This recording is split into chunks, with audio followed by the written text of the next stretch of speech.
Morning. Good morning.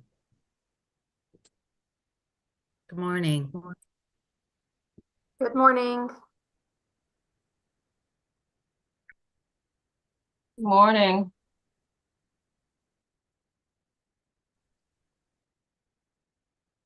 Good morning.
I am waiting on Leah to connect. It's showing that she's connecting, and we will get started. Oh, they're looking for it. Oh, good. Yeah. Mhm. Don't break anything. Can you fix light bulbs? It's fine. Yeah. Sorry.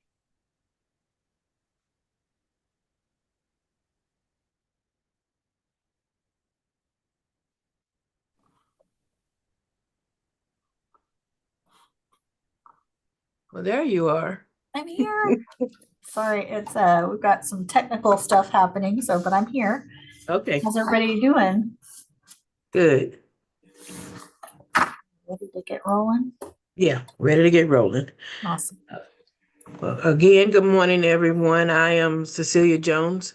I'm Director of Financial Aid at Jarvis Christian University and your current chair of the FAAC. Welcome to everyone this morning. I will officially call the meeting to order. Uh, Welcome to all the committee members that are here today, and welcome to everyone else who's joining, and also those watching live stream. A few etiquette reminders. Meeting is live streaming. Since we are joining remotely today, so stay muted if you are until you need to talk. You can use the raise hand feature. Um, Try to have all of your cameras on, the committee members, when possible. Um, and if you are be reminded that those that are watching cannot see what you're writing in the chat. So if you could use the raise hand feature and give your comments uh, and speak your comments. I'm sorry. So We're all good. I'm going to go ahead with the roll call. Willette, Leaf Green, Here.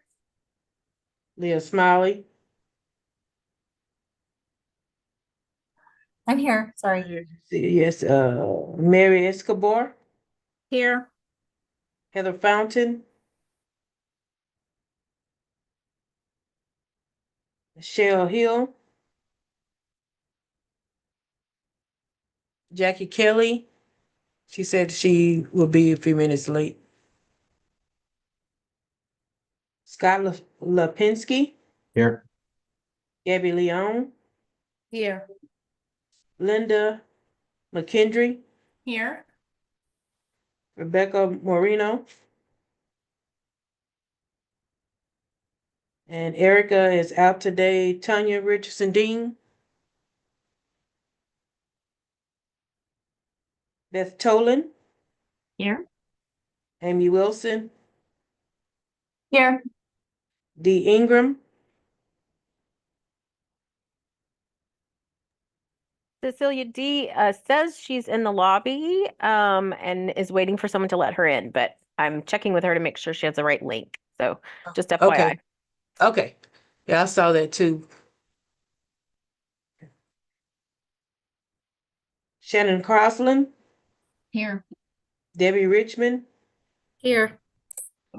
Latasha Addison, Here. Sandra Moore, Here. Denise Ellis. Here, Say that for me.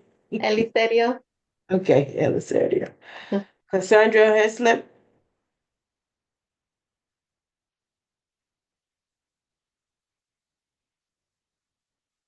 Rosanna, our student. Okay, there she is.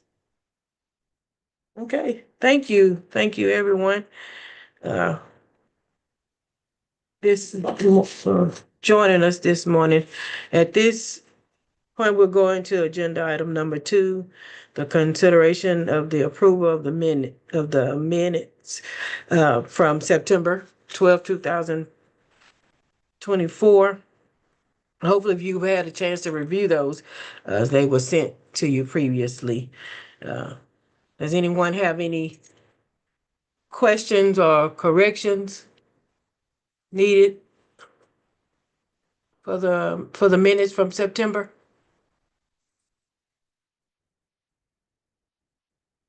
If there are none, we can consider the minutes approved. We will move on to agenda item number 3.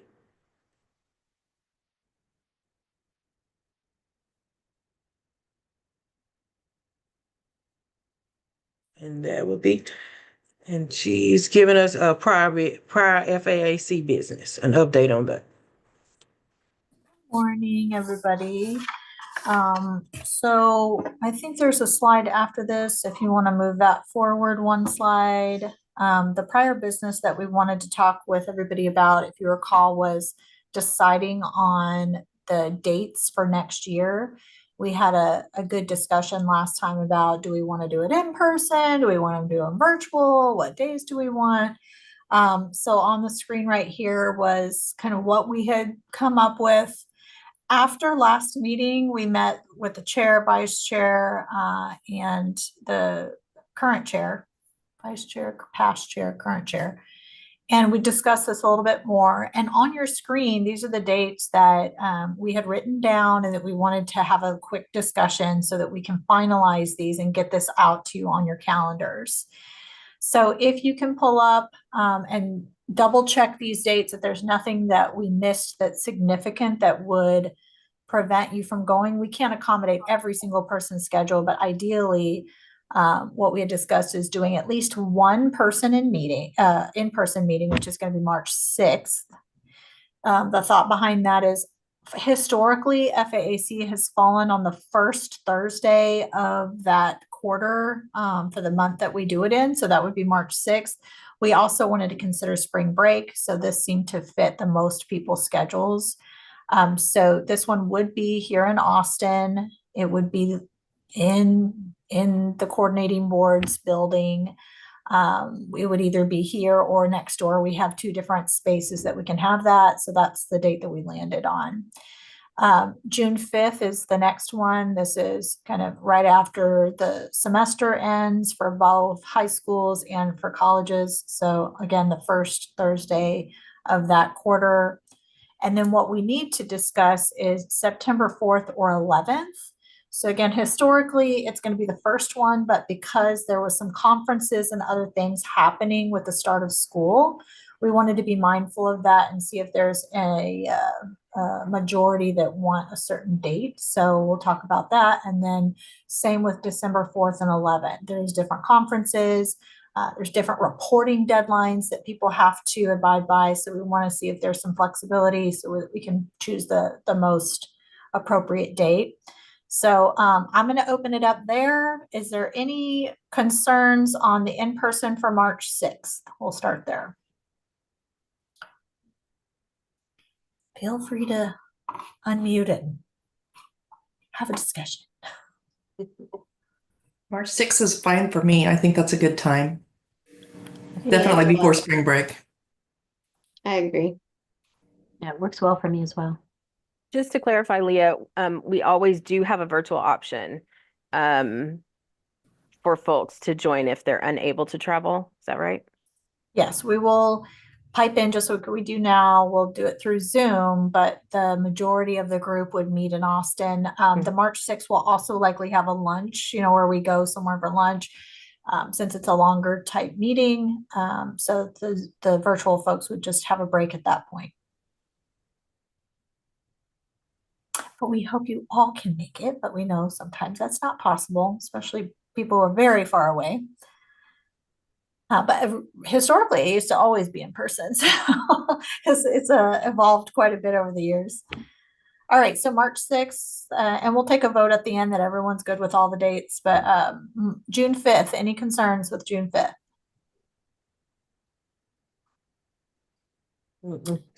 See some head wiggles.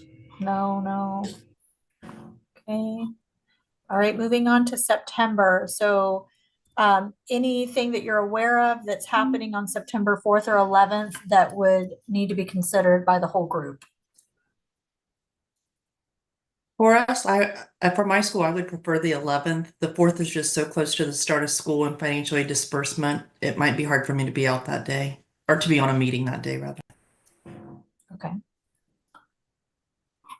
Any other folks? I would second that as well, because I think we also have a long weekend. Labor Day, is that right? That week? Mm-hmm. And I just wanted to recognize that September 11th is 9/11, so it might be challenging for some folks if they have any personal ties to that. But I don't think it should interfere with us having a meeting that day. Good point. So chime in now. We're going to make a decision. Got several people advocating for the 11th because of school just getting started, and also the long weekend for Labor Day would make the 4th a shorter week. So right now, September 11th is kind of where we're landing. Okay, and then the last one is December 4th and the 11th. Any thoughts on which one is more preferential? My only thought is if we could avoid the Federal Student Aid Conference, because it is going on today. So if we could avoid that next year, that would be great. Yep. I think that's the one that was brought up as well. That's why we grabbed the 11th.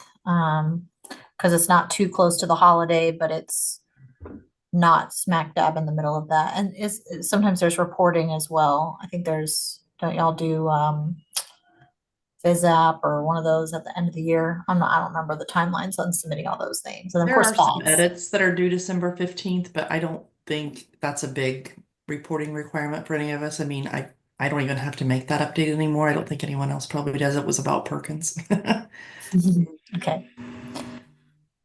Okie dokie. Well, if there's no other recommendations, the final kind of conclusion here is March 6th. We will have in-person here in Austin for those that can travel, and we will start the process to figure out how many people to accommodate. Everything, travel and all of that is on your end. The coordinating board unfortunately can't cover any of those costs for commuting or travel or lodging or food. But we will host the meeting here and we'll provide all the parking and details on different accommodations, but we can't be able to cover that cost. So March 6th is what we land on. We'll provide a virtual option. June 5th would be virtual. We're going to go with September 11th virtual and December 11th virtual. So Cecilia, can you do the little voting to, since you're the chair, to make sure that we can get a motion to approve these? Sure, can we get a motion to affirm the proposed meeting dates? So moved. Shannon Crossland, Frank Phillips College. Second, I'll second. Linda McKendry, University of St. Thomas. the motion has been moved and second, so it is approved. Well, all in favor, Yeah, all in favor. sorry. Say raise hands or say aye or Aye. Aye. Aye. Aye.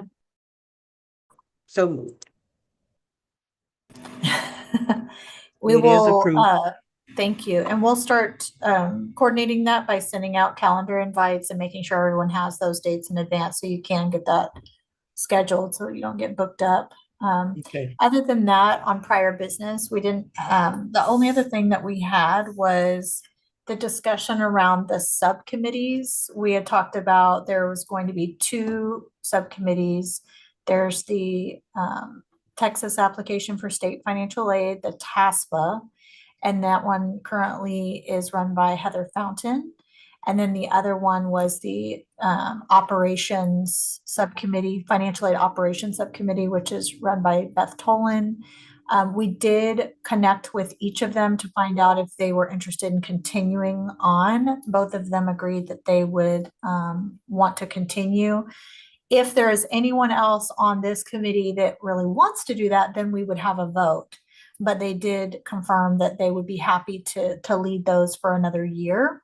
So I wanted to at least open it up to find out, is anyone, excited to try and take on one of these subcommittees? And if so, then we would have a vote on who we would want to do that. Otherwise, they'll continue for the next year.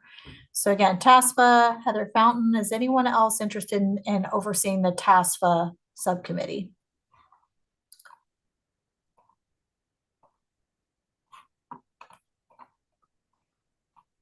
Heather, it's all yours. Sounds good. The other committee is the operations that is comes together to talk about various reporting deadlines, data collection, things that are going on within the state financial aid world. Beth Tolan is the one that's been leading that. Is there anyone that's interested in running against Beth? Nobody wants to do that. That's awesome. Beth, it's all yours again. Y'all have been doing awesome, by the way. I wanted to acknowledge there. We just have to do formally open it up. But okay, so for the next year, they will be leading those, which means that they will organize the meetings, have the discussions, and then during this meeting, they'll provide an update. So we'll be hearing from them today on their items.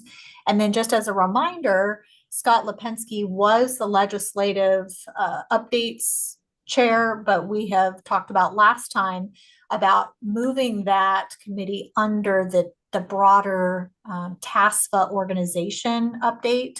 So Dee Ingram is going to be providing anything that they have, if anything at all. And then also we have John Wyatt from our external relations that provides updates on legislative activity. So those combined should cover everything.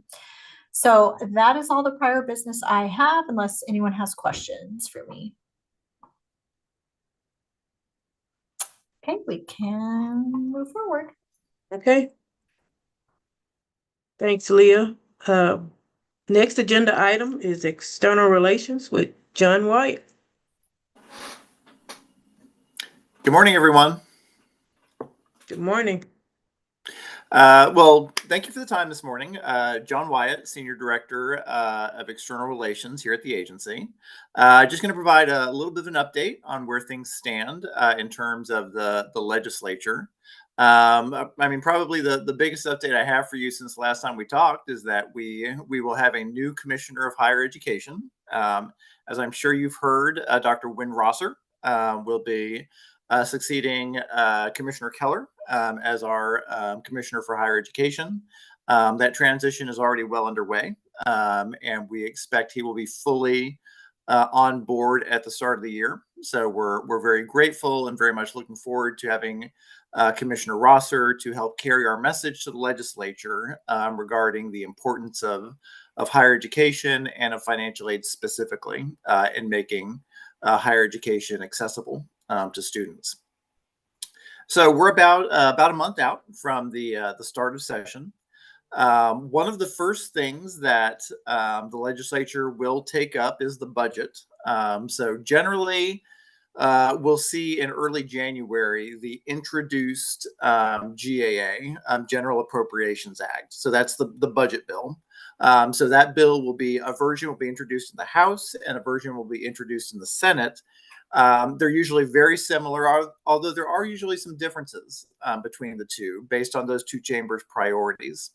So as you're aware, as part of that budget process, we did submit an LAR request back in August for a substantial increase to financial aid. So we requested sufficient financial aid to cover 70% of all eligible students across our three major programs, Texas Grant, TEOG, TEG. We requested additional funding for TASP to increase the award amount. We requested funding relative to being able to fund all eligible Texas Grant recipients in the top 25% of their class, as well as being able to treat TEOG recipients who transfer into universities as Texas Grant renewal students. So we will work with the legislature in terms of the funding and kind of language adjustments that need to happen around those. And I'll keep you updated as things move forward. As I said, usually they'll get going on the budget kind of pretty quickly in a January, February timeframe. And that's when we'll have those initial hearings to really have those conversations and see where the legislature wants to go. The other thing is that pre-filing has begun. So November 11th was the first opportunity that legislators had to file bills that they want to have considered during the legislative session. There have been some bills filed relative to financial aid. I wanted to make sure y'all were aware of. So Senator Zaffirini has refiled two bills of hers, SB 43. This would create a Texas Promise Grant program for 2-year and 4-year institutions. So it would provide that any student whose family income was under $100,000 would have their tuition covered at a Texas institution of higher education. That's a bill that she's had in previous sessions as well. She also introduced SB, I believe it's 44, to recreate the Texas Be on Time program. You're likely aware that program was sunsetted by the legislature a few sessions ago. She has proposed to recreate that program, but without the tuition set aside component that was a bit controversial around that program.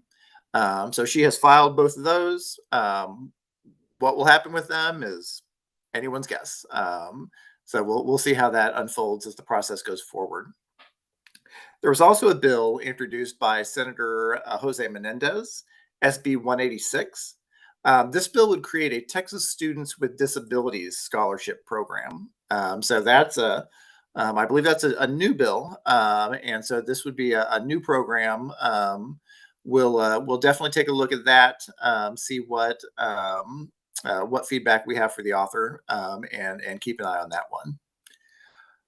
And then the other bills to be aware of, there have been 5 bills filed relevant to qualifying as a Texas resident for higher education purposes. Those bills are, let me give you the full list here. HB 160, HB 424, HB 232, HB 979, and HB 1324. They're all House bills, and they all do pretty much the same thing. And that is, they eliminate the pathway to higher education residency, whereby if you graduate from a Texas high school and have resided in the state for the 36 months prior to high school graduation, you can qualify as a Texas resident for higher education purposes. As you know, that is a pathway that has been employed by some undocumented persons to be able to qualify for Texas residency. And the aim of these bills is to eliminate that pathway. The bills also explicitly state that a person who is not legally allowed to be in the United States is not eligible to qualify for Texas residency. So as I mentioned, so that's 5 that have been introduced in the House. They don't specifically address financial aid. These bills don't mention financial aid at all. But as you're aware, our programs, require you to be a Texas resident to qualify for them. So these bills would have a significant impact in regards to our state financial aid programs. I don't have any particular insight on what's going to happen with these. It's so far it's only House bills. There has not yet been a Senate companion to any of these bills introduced, but we're going to be keeping a very close eye on this legislation, and we'll of course communicate with y'all on any developments as the process goes forward. That's kind of all I have for a legislative update. One thing I will mention, Friday is the deadline for legislators to nominate recipients for the Texas Armed Services Scholarship for the current academic year. So as you're undoubtedly aware, we extended that deadline through December 6th. We are seeing, and we do expect that we will have a bit of a flood of legislators trying to get in their students under the deadline. I just want to say that we greatly appreciate your efforts to kind of facilitate the funds to these students as they are awarded, and as the students take those necessary steps to confirm their eligibility. We always want to make our legislators happy. So that's what I have, and I'm happy to answer any questions.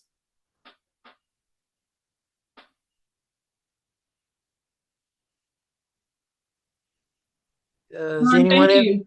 I'm Okay, sorry, go ahead. Susie. No, Hi, I'm just John. going to ask. Go ahead. Okay. Hi, John. Thank you so much for the update. I just wanted to check with you. I would like to get you and our current legislative chair for TASFA connected to kind of make sure we get those updates either at the TASFA board meeting here in a few weeks, and be able to provide any support in anything we need to do to connect the communities, if that's okay. Absolutely. And my email is simple. It's just john.wyatt@highered.texas.gov. So please feel free to just put us on an email together and we'll get talking. Thank you. Hi, John. It's Millette from UT Southwestern Medical Center. Good morning. And thanks so much for your time. I was wondering about the bills that you were just referencing regarding residency. I just don't, my memory's not as good as it used to be. Has this been proposed before? I can't recall, and somebody else on the call may remember as well. It seems like several years ago we had sort of a moment where legislators were looking for a way to sort of disenfranchise undocumented students, and so I wondered if we've already been down this road, trying to sort of gauge the likelihood that these will, make it past the goalpost.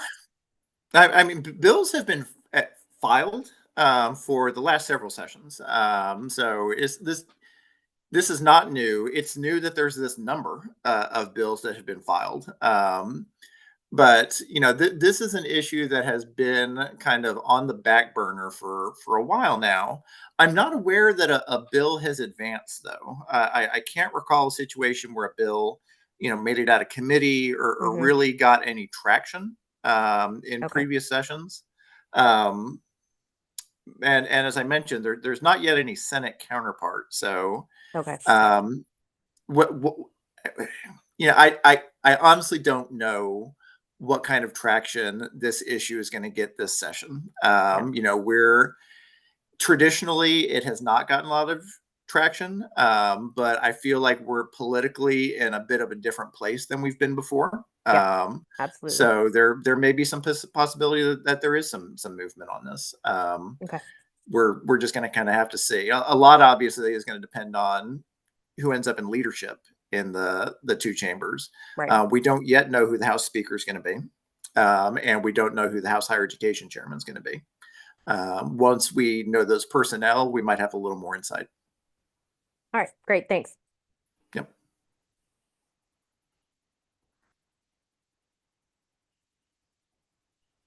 Are there any other questions for John?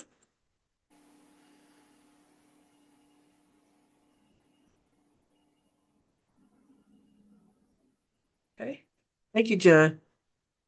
Thank you all. Have a great day. You too. Thank you. Okay. The next agenda item is FAFSA completion efforts, a presentation. The presenters is College and Career Advising at the coordinating board. We have Laura. Good morning. Good morning. The floor is open. Thank you, Cecilia, and thank you to the committee for having us. I'm going to go ahead and share my slides. So we'll transition really quickly. Is that how you want to do that, Leah? Yep, that sounds good.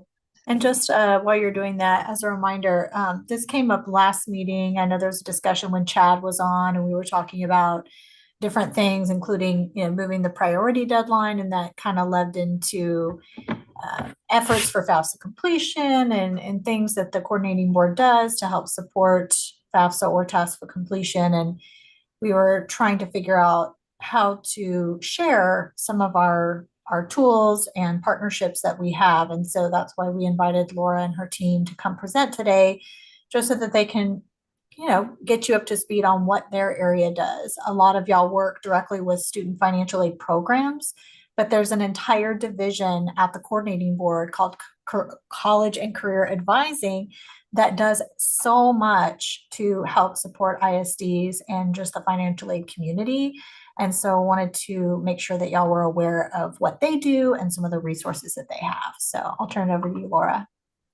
Perfect. Yes. Thank you to the committee and thank you, Leah, for the invite. We have, I think, about 20 minutes with you all this morning, and there's 3 staff members here from College and Career Advising with me this morning. So we'll all introduce ourselves. This is just kind of what we're going to go over this morning and talk a little bit about just what Leah mentioned. What do we do in College and Career Advising? Why do we have a division? And talk a little bit about what drives our work. And again, we'll talk a little bit about FAFSA and TASPA efforts. Some of these updates and what's going on in the session that you just talked about, John, are going to be very interesting. So we'll keep a really close eye on what's happening in the session and maybe have to pivot some of those efforts in the future and into next year. So I work on the team within CCA, that's professional learning and engagement. So we'll talk a little bit about what that part of our team does. We have some other folks from learning operations in that division that will talk a little bit about some of the resources that we have and how we market and communicate anything related to financial aid. Also some agency updates and things like that, because we work very closely with the agency marketing and communications team also. Spotlight some resources that folks on this committee may or may not be aware of. So if you are familiar, that's wonderful. This will just be kind of a refresher. And if you're hearing about some of this information for the first time, maybe you can help share some of it with your higher ed advisors or folks in K-12s as well to help support our efforts. And then we'll also have some time to ask questions and make some comments about what we've talked about this morning. So great to meet all of you. My name is Laura Guggen. I'm the Director of Professional Learning and Engagement with CCA. I've been at the coordinating board for over 3 years now. We were part of a smaller initiative, state-funded initiative, Texas OnCourse. We were previously housed at the University of Texas at Austin, and we were all moved over in January of 2021. So happy to be here this morning, and that is my team is, we also call ourselves the PLE team. We're sort of the external facing team, specifically with K-12 audiences, but also with higher ed as well. I'll kick it over to you, Samantha. Thanks, Laura. Good morning, everyone. I'm Samantha Gonzalez. I'm the Assistant Director of Content and Resources over at the CCA division at the Coordinating Board. And I oversee a wonderful small team of program specialists where we develop the content that goes into a lot of these initiatives that we'll talk about, and also maintaining the content that goes into it. And then also really quickly, Laura, I'm not seeing the slides. I'm still seeing the coordinating board slide. I don't know if it's just me. Oh. Are y'all seeing our staff or no? I'm seeing the staff slide. Yeah, we're seeing it. Okay. Okay, good. I'm not sure why you're seeing something different, You're Samantha. just gonna have to let me know when to go. Thanks. We'll do our best. Jared, you want to say hello? Yeah, no. So I'm Jared Garza. I'm the network marketing coordinator for the professional learning and engagement team in CCA division. I'm pretty much in charge of the email marketing that goes out regarding our professional learning events, anything financially marketing related. I also serve as sort of the funnel with our marketing and communications team here at the coordinating board as well, with any social media posts and collaborating on email marketing. So happy to be here with y'all, and thank y'all for letting y'all join us today. Thank you both so much. So we have a North Star vision. I'm not going to spend a ton of time on this, but this is just kind of who is CCA? Why do we have a division? How do we integrate into the agency? Because we're, I guess, a fairly newer division in all honesty. So we have a North Star vision that we created a couple of years ago that of course aligns with our agency strategic plan. And this is really just for all Texans of all ages. Not just K-12, not just our college students, not just our adult learners, but everyone. We want them to receive holistic and equitable advising that, of course, propels them to obtain a credential of value. You know, you all are very familiar with these terms. We want, folks in Texas to live a meaningful, livable wage and obtain credentials that support, the job needs that we have across Texas. That does seem to be changing from year to year. And so we want to keep our advising efforts and the things that we do for all of our Texas learners holistic and make sure that we're meeting all of their needs. So that's our North Star, and it drives the work that we do.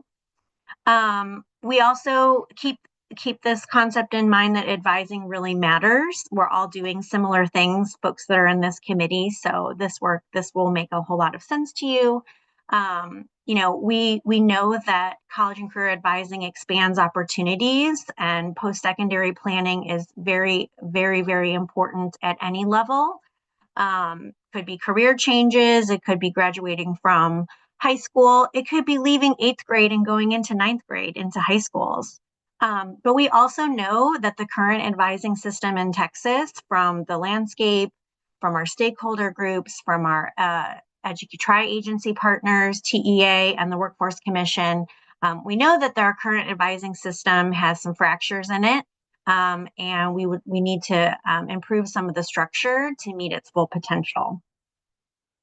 So these are just some things that we discovered when we put this North Star vision together. We know that advising, if any of you are parents, if you work in advising systems in higher ed or K-12, we all hear the same anecdotal things. Could be some learners receive lots of advising. Could be, this here on the left is that some of that is episodic. We know that it's highly fractured. Sometimes advising solutions help certain populations of students, but not all. Therefore, it can be seen as inconsistent, and learners experience an inconsistent level of advising and varying quality of supports. And sometimes that leaves it to feel for a student or a learner that is impersonal. It takes a lot of time to customize guidance and post-secondary planning and provide one-on-one supports. So those are some things that we know and some things that we try to improve on in the things that we create. And then so out of this, we created the 4 C's. And lots of our resources are connected to making advising support continuous, coordinated, a little more consistent, and also compassionate, and meeting the needs of customized learners across Texas. So just really quickly, that drives our work with a couple of different strategies. I'm just going to touch on super quickly. If you have not experienced My Texas Future yet, that has been was launched at the agency last year, first for adult learners, and then 2.0 for K-12 students. Also direct admissions, lots of fantastic tools in My Texas Future. And we want that tool to drive interventions throughout the learner journey. And that's our first strategy. The second is that our networks provide personalized human support. That really is connected to what my team does. We have had some K-12 educators help us build tools along the way, really since 2015, since we were funded by the legislature. So our network is deep and wide. We work very closely with some other partners we're going to talk about here. And then that third strategy is that eventually we are sort of pie in the sky, is that we have a credential that connects to advising across the board. And some of that work will be in the future, but these are some of the strategies that exist in CCA that drive our work. So really quickly, some of our advising partners here, especially related to financial aid, which is why we're here today. So we work very closely with the TexCAN, the Texas College Access Network. Here, they're located in Dallas. Many of you are very familiar. So we have partnered with them to provide FAFSA and TASFA support. Half of our team is at a session right now, currently, with I think a couple of hundred educators, folks in higher ed and financial aid. So we market these events through TexCAN, and we work really closely with the Texas Education Agency. And through that partnership, we also rely on the national organization UAspire to help with financial aid supports for our educators across the state. I've got our agency logo on here because just like we're doing right now, we collaborate very highly and closely with student financial aid programs and the folks on this call, student success, and other divisions within the agency.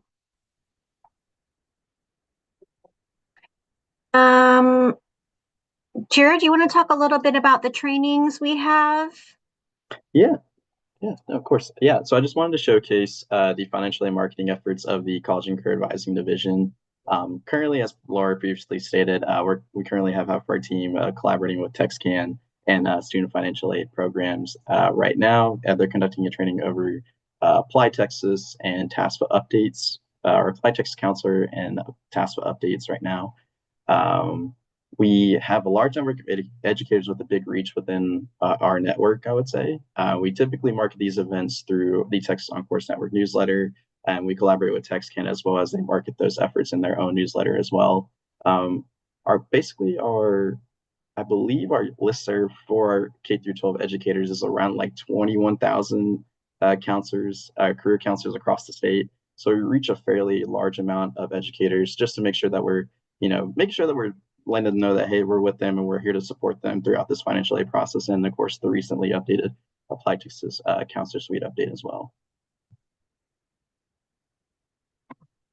We also have like several financial resources that we have created to help our K-12 audience, and we market these quite a bit. This one specifically, I wish I would have had when I was a former financial aid advisor at Texas A&M University Corpus Christi. This is the quick guide to financial aid application changes. This is pretty much, it includes all new terminology pertaining to the recently updated FAFSA and online TASFA. We have promoted this quick guide in several of our professional learning series sessions, which I'll tackle into in the next slide. And then we've also promoted this with our collaboration sessions with TextCan over Applied Texas and the 25-26 TASFA as well. As you can see here, it has some of the new terminology, which includes like the direct data exchange, parent contributors, including even some online TASFA highlights, which includes the Spanish help content and emphasizing that, the paper TASFA is available to download. So.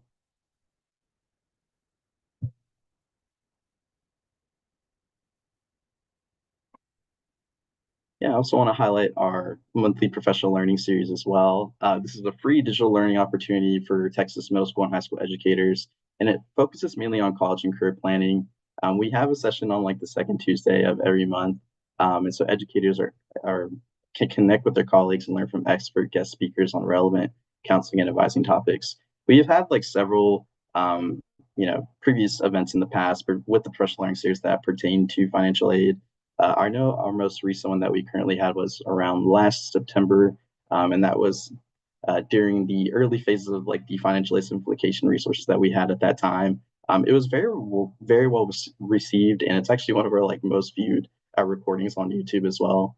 And so I'll go ahead and drop that link in the chat too, just in case anybody wants to check that out and see how we conduct our session.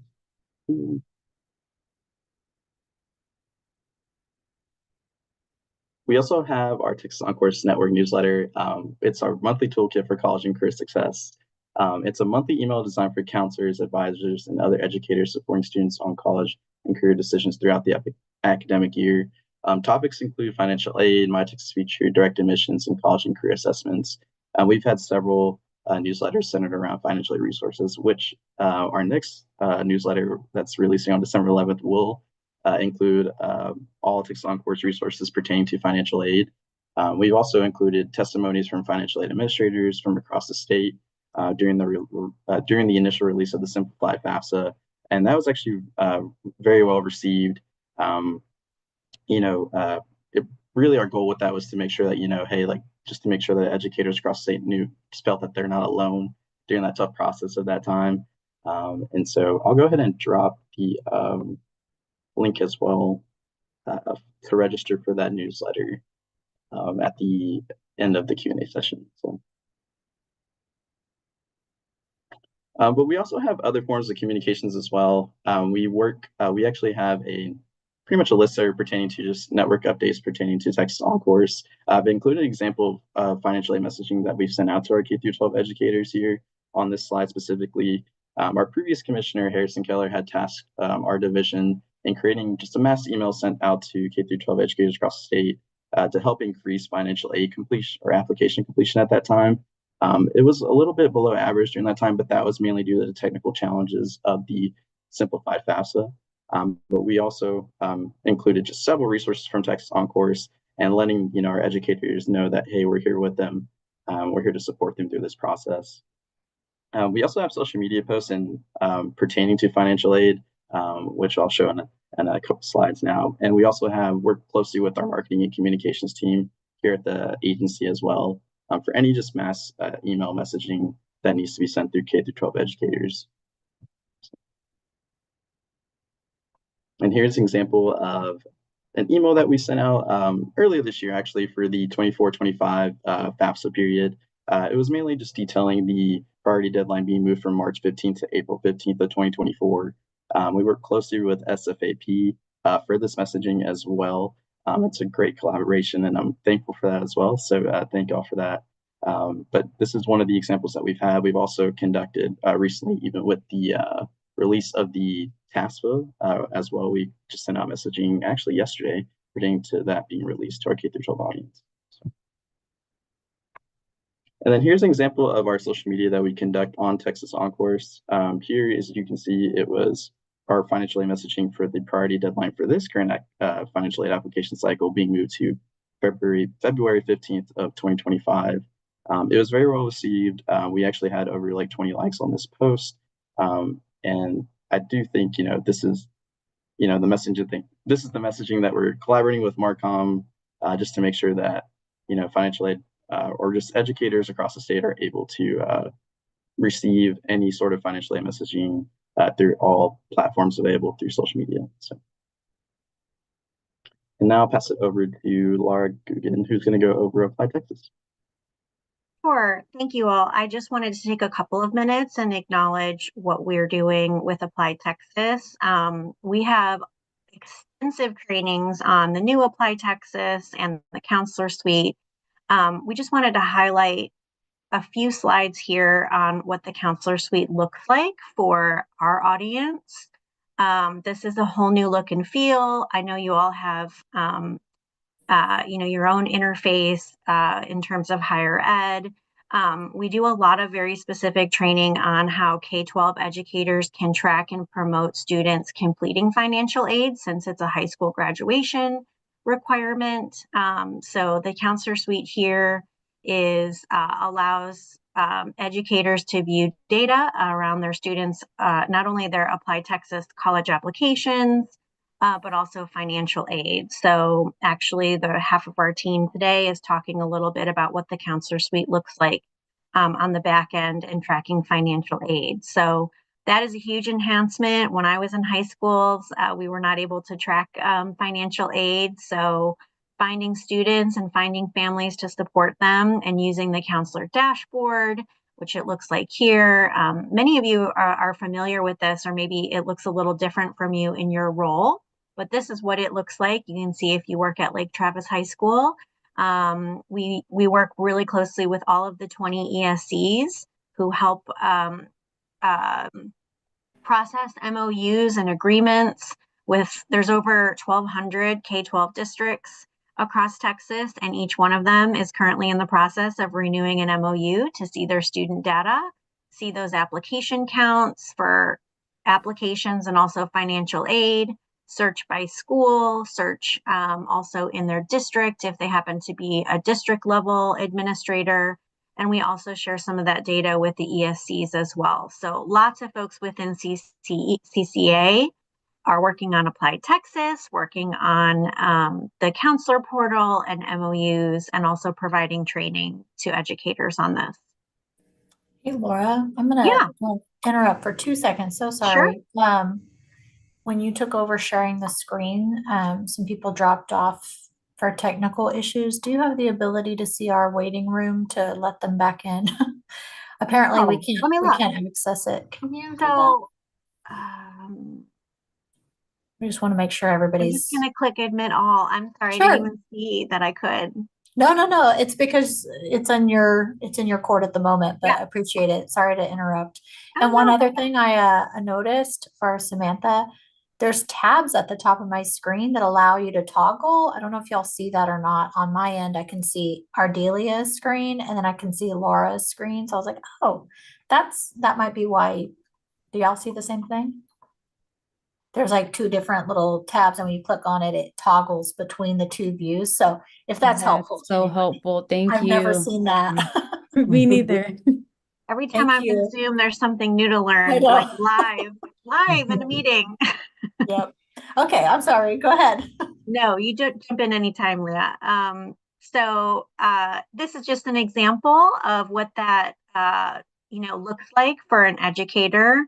So you can see Stephanie here is our test student. She submitted to UT Austin. She still has a Tyler Junior College application open. Some things here show up as expired, but you can also see if she completed financial aid and a financial aid application, or if she was selected for verification. So this is extremely helpful for our educators who are working to increase direct to college enrollment, make those strides in financial aid completion. And so this is what we do. We spend a lot of time doing this with our educators and letting them know what's changed in the Counselor Suite and in Applied Texas. Also here, you can look slightly different format if you're looking at Aikens High School and you wanted to see what the applications were year by year, or really by semester here. Submitted applications, totals. You can do a lot of different things with the application counts feature here. And this is something that We have a lot of help tickets, a lot of technology support. ITS helps as well, and we have a product team that works on all of these things. But this is a key feature for Apply Texas that we share with our folks. I want to be conscious of time, so I'm going to let Samantha talk a little bit about some of the resources that her team works on. Awesome. And thanks, Leah, for that, because we would have been playing a guessing game here. Okay, so one of our initiatives is Texas OnCourse, like Laura had mentioned. It is a state-funded initiative designed to improve college and career advising and readiness across the state. Texas OnCourse was created at the request of the Texas legislature that works in partnership with the governor's tri-agency workforce initiative. And then all of these organizations, we all work together to connect education and industry in Texas. The mission of Texas OnCourse is to provide advising professionals with the resources and community that they need in order to deliver exceptional college and career advising to every student. All of the materials that we produce and at all of the trainings that Texas OnCourse hosts, they always begin with this end in mind, that the work we are doing is to help our students have a valuable plan after high school. Texas OnCourse approaches this task by simplifying the post-secondary planning process through free digital tools, educator training, as well as access to up-to-date information and a library of resources. And then the users of our tools do include middle school, high school counselors, teachers, administrators, and community-based organizations that focus on post-secondary success. And here on this slide, we are highlighting the Texas OnCourse Academy. It is the online professional learning resource for college and career advising. It is free for all Texas educators and will help them prepare any student for any post-secondary option. And Texas educators can access the Academy through the OnCourse website.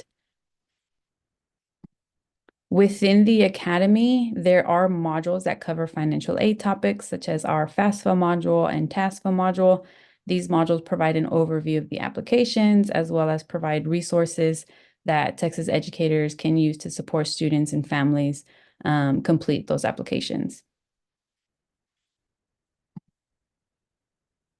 In partnership with the Texas Education Agency, Texas OnCourse compiled the information and resources needed to help students meet the financial aid application requirement. So on the Texas OnCourse website, you can find comprehensive resources or toolkits for students, families, counselors, and advisors, and then community partners.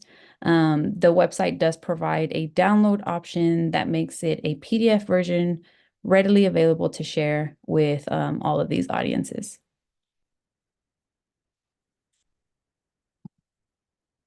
Another initiative for the agency is My Texas Future, a resource for middle school students, high school students, and adult learners that covers college and career planning. My Texas Future also includes some action items for students regarding financial aid to help them prepare for financial aid, as well as complete those applications and then plan for that college cost afterwards. And then last but not least, we also have Tomorrow Ready Texas. It is an initiative that was developed in partnership with the Texas Workforce Commission. Tomorrow Ready Texas is a website that is geared towards families. And it helps prepare them to support their child. So it helps them follow along their journey in their college and career planning. And TRT also includes a lot of financial aid completion support for families. And then they can also share that with their students as well. And we will open the floor for questions and comments.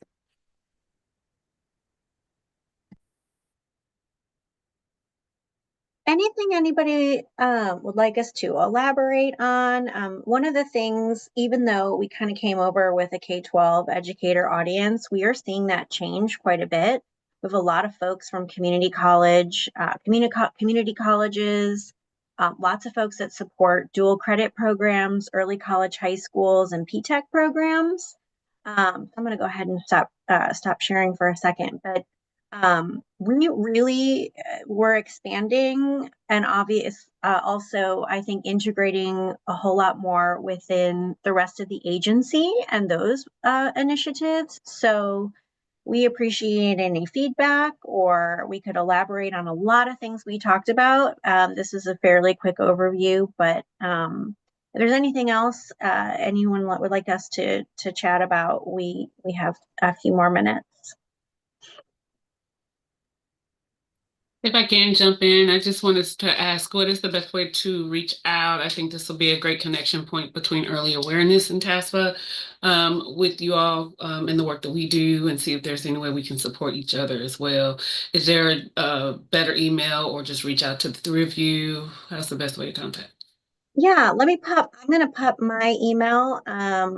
Just like John said, we're all first and last name at the coordinating board, and we can summarize a few things, send you some links also that were in here. I think you all will get these slides, but I'm going to pop mine in here, and we can add you as a contact and a collaborator. How does that sound? Perfect.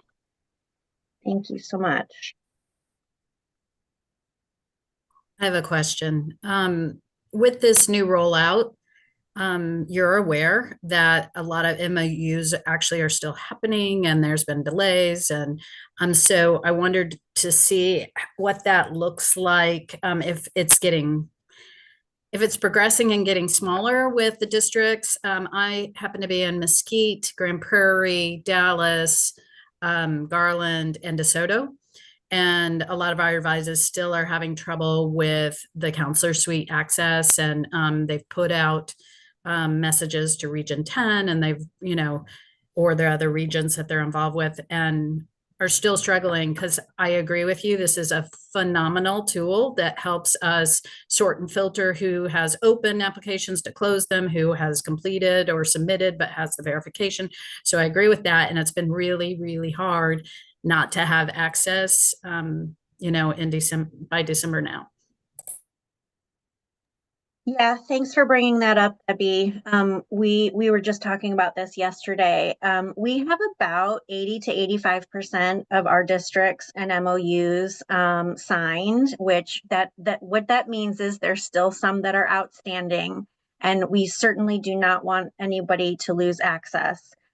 So currently, the state of MOUs is right now, just at this particular time, on pause, because there's some legal language with our Office of General Counsel that we want to take a look at to make sure we don't need to make any changes for the MOUs and that sort of thing. So actually, Molly Gully was just talking about this pause just yesterday, and we're talking about this with the counselor suite in a training we have today.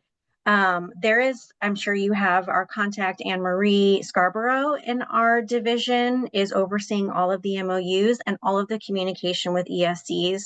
So we'll be in close conversation. And there are some, with some technical issues, and a lot of things change with Apply Texas. Some of the priority changes and help desk tickets were on the student application side, because that has to be a priority. And then we are hoping to very, very soon prioritize the issues in the counselor suite. But thank you for bringing that up, Debbie. One other question, because you brought up the students. When we watched the new rollout videos, or my team at least, it mentioned training registrars on the TREX transcript submission. So none of my registrars have been exposed to that. And that's possibly because we're still working on the MOUs, but I thought you should know, in case nobody said, I have one school that is very attentive that got back to me, and they said that the TREX transcript submissions are coming in as withdrawals. And so they recognized it because they got 30 all at once. So that's unusual at a top specialty school. So they also went on to say that they won't be able to learn that, because it's counselors that know the questions that go with the TREX to be able to send to a college. So just for points of knowledge going forward, as your trainings go, it sounds like it's something that actually fits the counselors for TREX more than the registrars, but they don't have Okay. access to that. I'm taking notes, Debbie, and I may reach out to you, but I will take this back to the Applied Texas Development Team today. I appreciate the feedback. I really do. Thank you. Thank you. Do we have any more questions for Laura and her team? Okay, I want to thank Laura, Samantha, and Jared for this presentation, and thank you for all you do in assisting our high school students prepare for college. Thank you. Thank you. Thank you all. Y'all Thank have a you. great day. Have a great day. Too. Okay, our next agenda item is with my good friend Dee Ingram, current president of TASFA, to give us a TASFA update. Thank you, Cecilia. Just some brief updates on TASFA. Thank you again for having us, coordinating board team and all. We did conclude our year at the end of October with our conference in Houston. We had over 400 attendees, which is very well attended, an awesome event put on. And we hope to continue that this year in October, the week of the 7th, and it will be in San Antonio. We're finally getting back there. It's at the JW Marriott on the Riverwalk, so we're excited about hosting that event. Again, we will offer a 3-day conference that will also kick off with a training for new officers, as well as some mid-level training and high-level training for some FAC memberships and training as well for anyone that wants to complete any NASFA trainings with the FAC program. Also, we are kicking off our new year with our regional trainings that are coming up, as well as some early awareness events, which thank you for those updates in the last agenda item. We'll be sending out those connection emails, and hopefully we can partner together. Our regional training, again, is free to our TASFA members, and it begins in February in DFW. We will be also in San Antonio, Houston, the Rio Grande Valley area, as well as Lubbock, and then finish out back in DFW in Fort Worth. So if you have any interest in attending or supporting those areas, please let us know. We also, I'm trying to get through my updates, sorry about that. We also look forward to connecting with our committees to kind of build out some other ways that we can connect the two communities to service in the legislative changes that you also mentioned. I wasn't able to get our legislative chair on this call today, but look forward to making that connection point. And then, of course, that's all the updates we have. We will have our December board meeting to kick off this year of TASFA work on the 18th and the 19th in San Antonio. So we should definitely have more committee work and things to report at that time. I'm sorry to make you repeat this. On regional training, what was the I can pop that in the link. They will start February in Dallas in our Frisco Collin College location, and then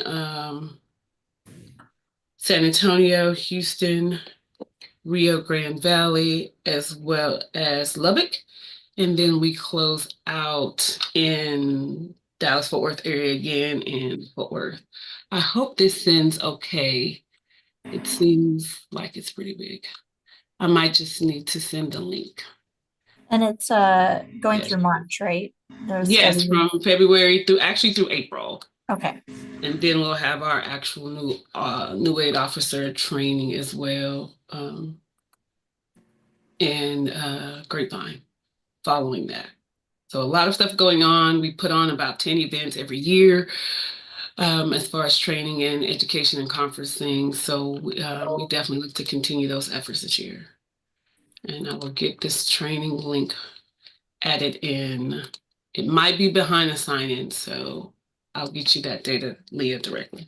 to share. Yeah, we're just trying to do our planning as well. And since we typically attend or help present at Yeah. regionals, it's the earlier the better for us. So yeah.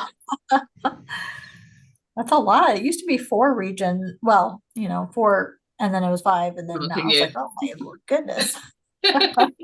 Yeah, the outskirts areas we found that we need to cover better with limited budgets and being able to send people. We're trying to get that everywhere we can. Yeah, that makes sense. Oh, cool. But that's the only updates we have, and I will send you those dates directly, Leah. Okay, perfect.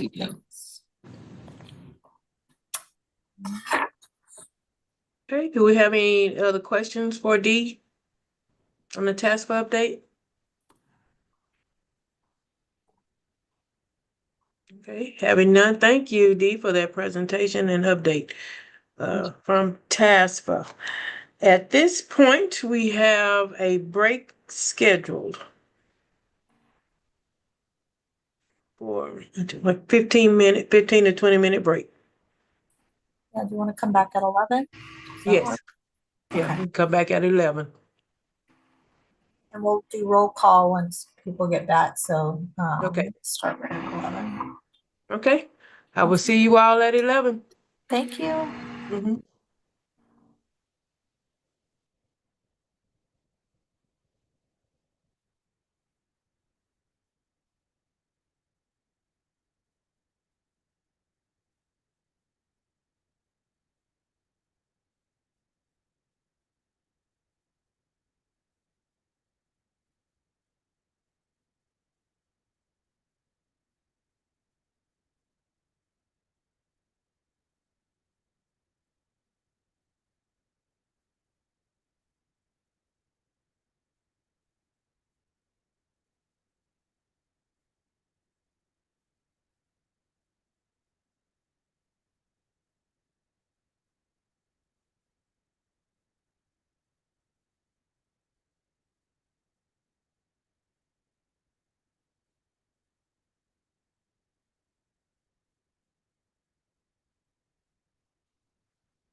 We have everyone back. Possibly.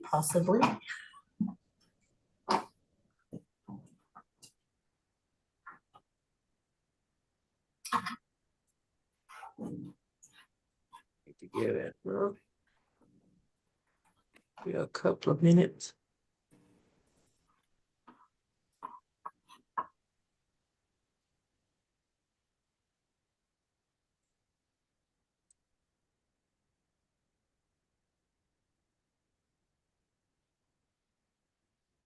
Stay. A couple of minutes over. I'm gonna do a quick roll call. Millette Leaf Green, Here. Leah Smiley, Here. Mary Escobar, Here. Heather Fountain, Here. Michelle Hill, Jackie Kelly, I'm here. Scott Lipinski, Here. Gabby Leon, I'm here. okay. Linda McKendry, Here. Rebecca O'Donnell, Here. and Erica is out. Tanya Richardson Dean. I see her. Beth Tolan. Here. Amy Wilson. Here. Dee Ingram. Here. Shannon Crosland. Here. Debbie Richmond. Here. Letitia Addison. Here. Sandra Moore. I'm here. Denise Elisario. I'm here. Cassandra Heslop. And Borzana, our student Here. rep. Okay. Okay. Hope you had a good, quick little break. We'll go ahead and go to our next agenda item. We will have a update from our Financial Aid Operations Subcommittee with Beth. Hi, good morning, everyone. The Financial Aid Operations Subcommittee, we met November 14th. We discussed the status of the award history file and the importance of having access to it to administer Texas Grant, TOG, TEG, and also that it's needed for the newer Texas Leadership Research Scholarship. And the CB is working on it as a priority, and they will send a notice to all schools once it is fully functional. Let's see, we also discussed the allocation calendar. It was mentioned that in order for any preliminary work to be done on it, the CB really needs the FADs to be closed. So we need to make sure that we're all certified. And then, excuse me, I'm losing my voice. We expect preliminary allocations in April or May, and then final allocations in June. We also discussed creating a financial aid agreement or program renewal calendar to assist schools with tracking when a financial aid program's renewal process is approaching, and then the steps needed in order to complete that renewal, because we have a few different ways that that renewal process can be done. So Deshay is working on that. And then once she has a calendar together, she'll send it to the subcommittee for review and input. Let's see. We also, well, I'm going to repeat myself, but we discussed the status of the age year 24 FADs and the urgency for all schools to certify before the end of the year. Because what tends to happen is if that's not done by the end of the year, you get into spring, the start of spring, and it gets delayed a lot. So that's very urgent. And if anyone needs help, to please reach out to the coordinating board. We discussed changes for AID 25. Something that was mentioned was the how are we going to report negative SAIs? So we will receive more information about that, but we likely won't be able to report a negative number. So we'll receive information regarding updates to the reporting. Let's see. We also discussed the communication list that we have. There's some communications that go to the director and some ideas regarding how to add secondary recipients for some of those communications, because some of them it'll be helpful if we could designated some of our program managers and coordinators to also receive those notices. Let's see. Leah reviewed policy updates. There's some notes in the handout, so I'm not going to go over all of those, but specifically, the Be On Time rules were finalized in November. There were updates to the 100-mile waiver, and there's now available a fact sheet on the coordinating board website. We discussed the loan repayment assistance programs and some upcoming reviews for January to the rules of Chapter 22 rules.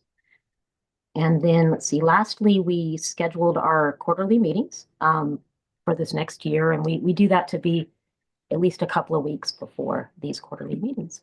So thank you. Any questions for me?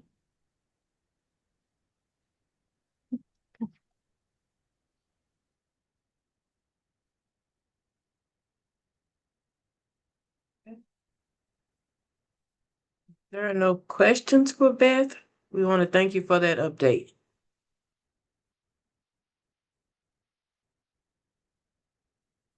Okay, our next agenda item is for our high school districts, and neither one of them are present today.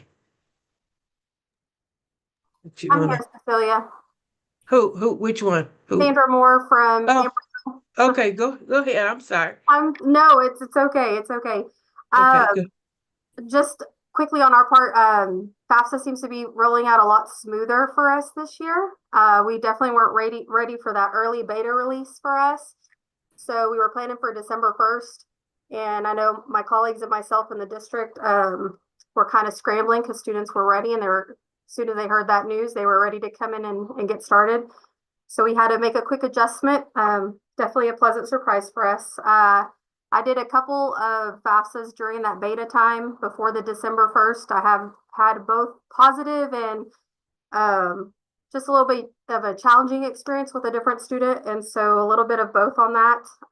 Haven't had anything negative to say since December 1st. FSAID creations are going smoothly even with our undocumented families. So that's definitely a plus for us. I know that was a big concern for us going into this new year, and it's been good. I think we're all still facing the challenge of when we're guiding families that are the non-nuclear families with special circumstances.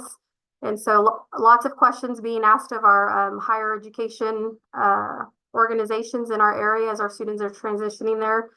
So that we can guide the students best.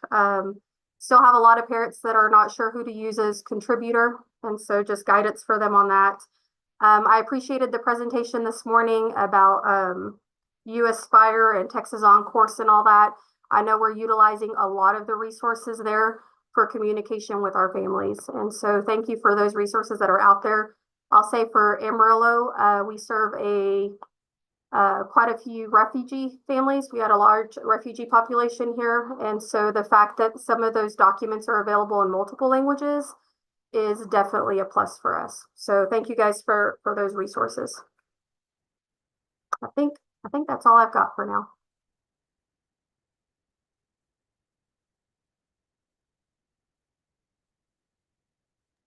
Anybody have any questions for Sandra? And I want to apologize for that. I didn't realize it was 3 of you. I thought it was only 2. No worries. It's okay. Okay. Okay. So the next agenda item is me. Give you a presentation on the 2024 FAAC annual report.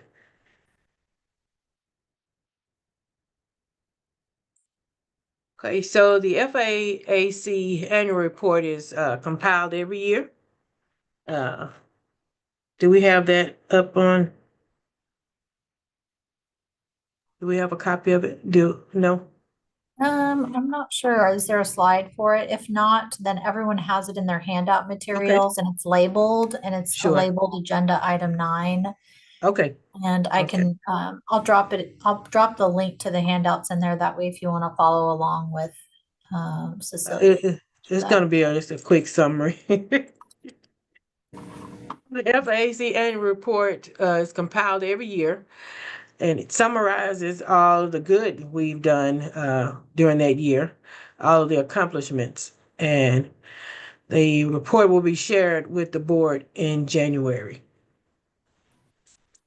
So when you get the handout and scan, you will see at the top of it, it says in blue, committee abolishment date, October 31, 2025. So every 4 years, the coordinating board reviews the necessity of continuing the committee.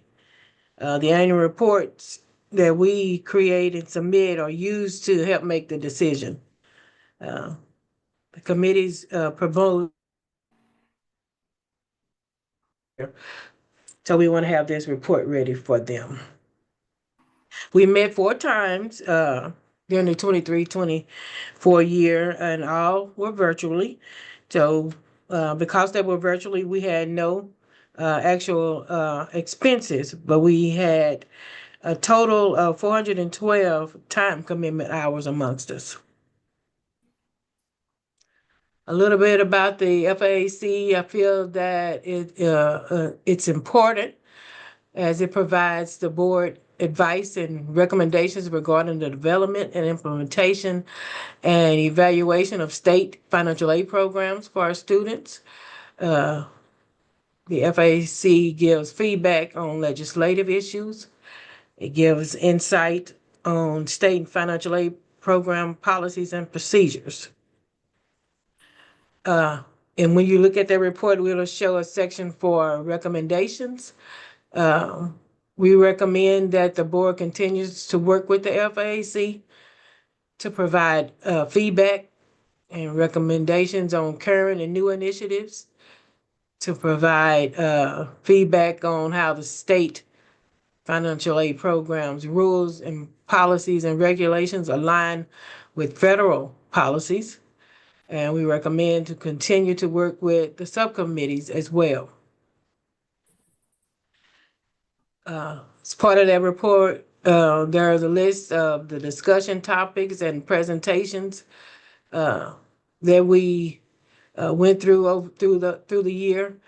And at this time, I want to thank Leah and her team, as well as our past chairman-elect, for the selection of those topics, as they were all necessary to our community.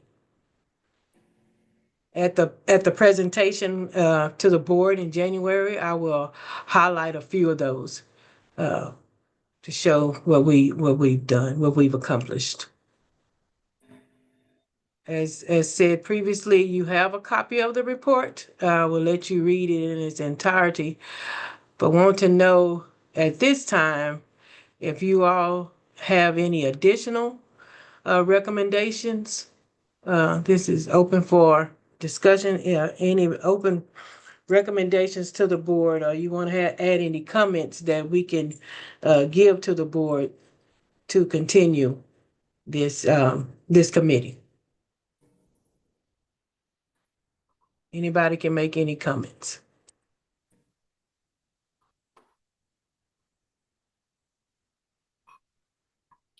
Quiet group today.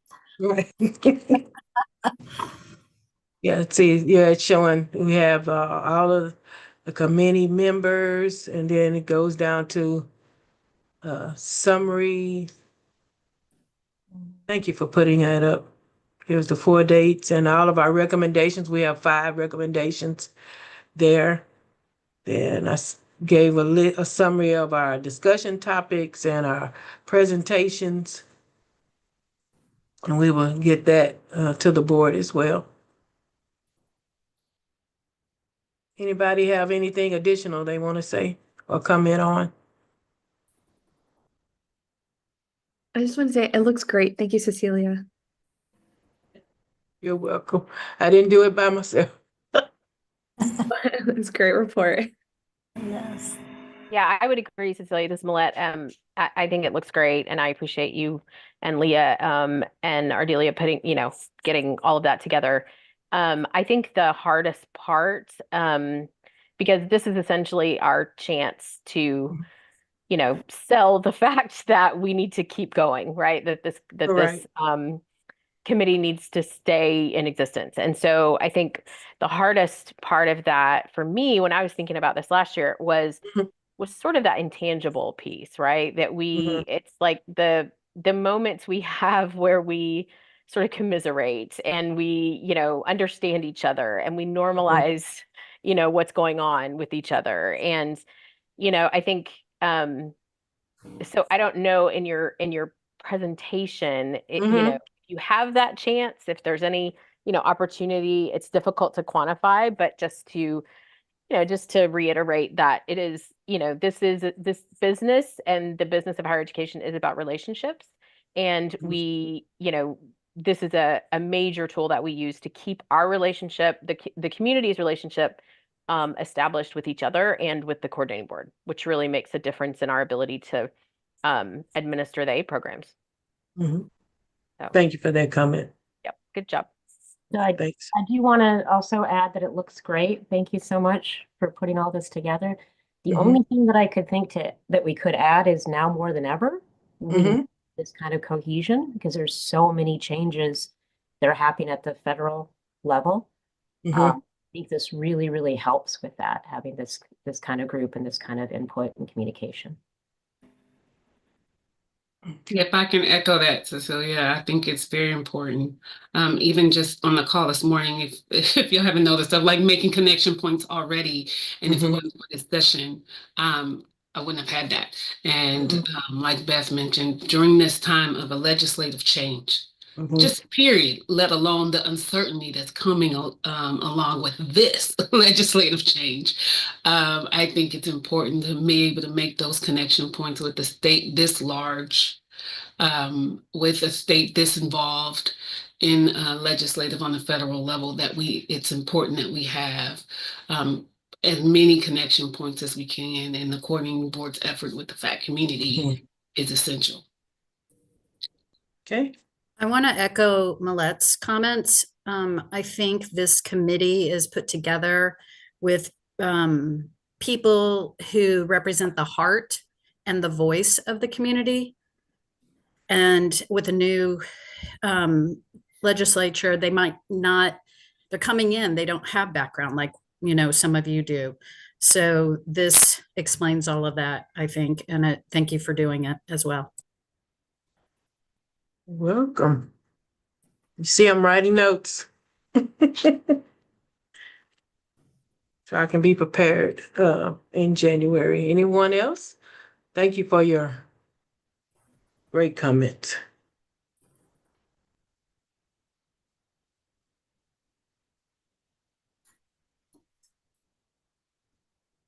Okay.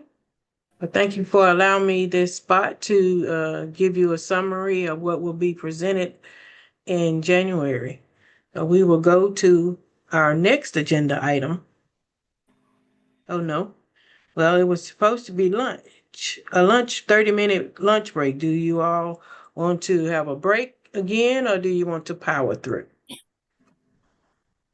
I know I want to power through, but I vote for powering through. Power through.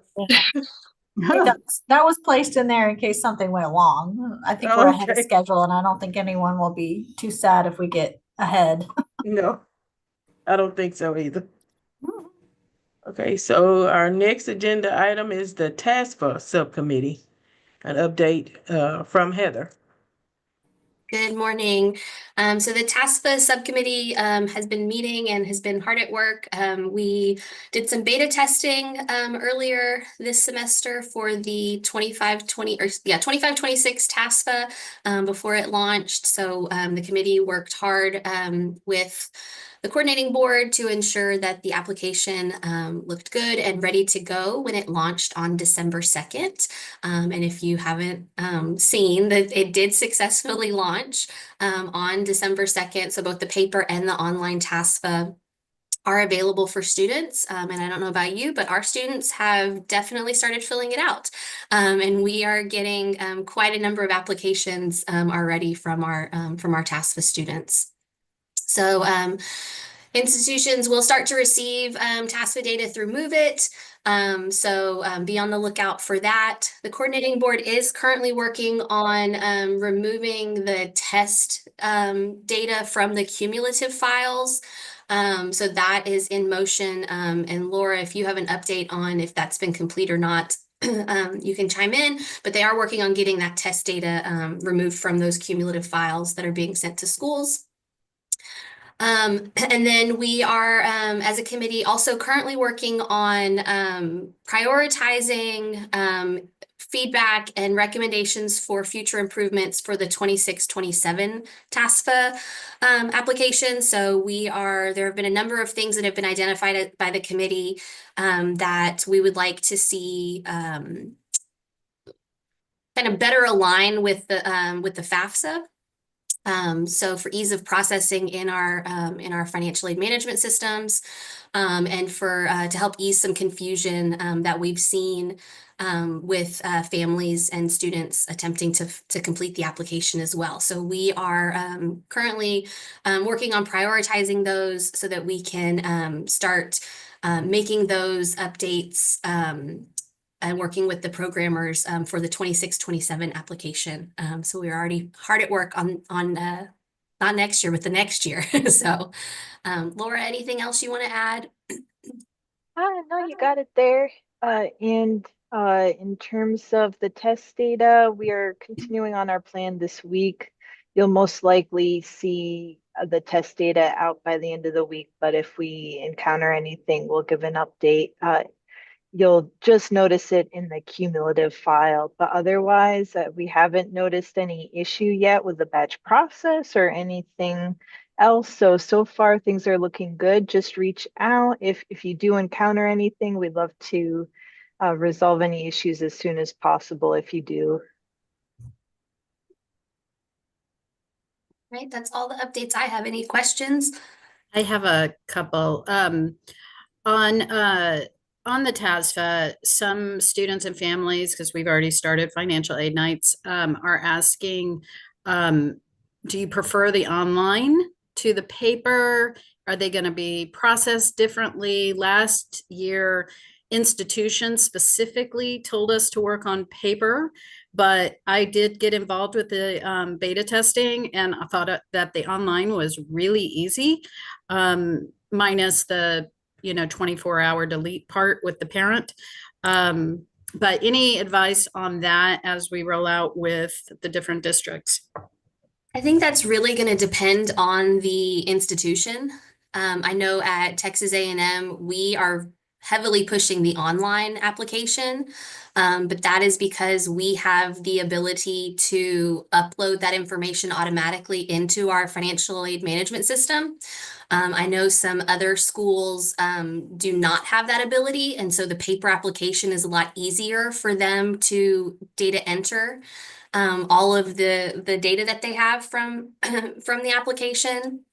So I really think that that's going to be dependent on the institution and what their preference is. Appreciate that insight. Yeah. And perhaps I'd just add there, Heather, you can look to rule for the general provisions that an institution, if they're participating in state financial aid, does need to accept the online TASFA. So if they do submit that way, it's required that it be accepted that way, if that's helpful. And they should both, the online and the paper should be processed similarly by the schools as well, because the data is the same. So there's no difference in questions from the online to the paper. So, like Laura said, schools are required to accept the online application if submitted. It may just be a preferential thing for them, how they're communicating to the students on which application they would prefer to receive. Okay, and this just popped into my head. Sorry that happens. With your new work and the online, because as we do online going forward, it does get easier. Institutions learn how to do it, etc. Will you have the capability of possibly uploading or attaching the affidavit in that so that it all goes together rather than us sending it separately. I don't know that the current one allows that. Do you know what I'm talking about? Yeah, that would be something, I don't know, Laura, if you want to talk to that, that would be something that we would need to discuss as a committee and put forth as a recommendation for the 26-27 application. Yeah, thank you, Heather. It's definitely something in terms of any ability to attach files. Currently, we don't have that capacity as the files go through to institutions through TXT and CSV format. But it's certainly something that we can look at in the future in terms of what capacity we have to put any attachments to a document. I know there's been requests in the past beyond anything else to look at other W-2 or supporting tax documentation, and we don't have the capacity right now, but it'd be a great TASFA committee item to look at for moving forward. Thanks, Yeah, Sarah. absolutely. Any other questions?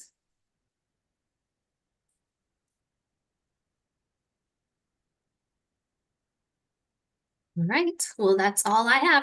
Thank you. Thank you, Heather, for the update.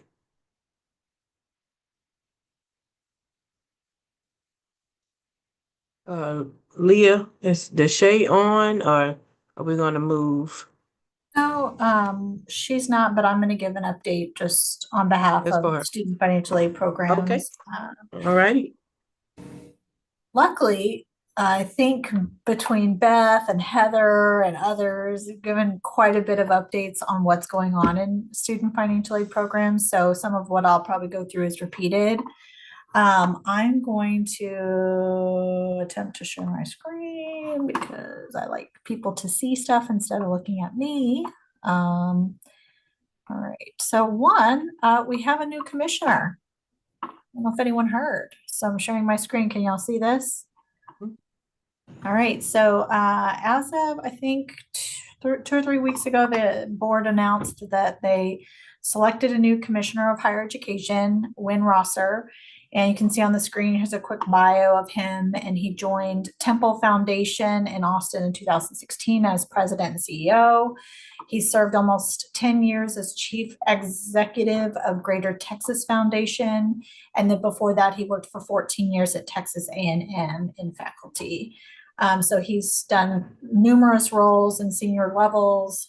He has a very, very extensive background in higher education and very family oriented and things that we're all looking for at the coordinating board, and excited to meet him.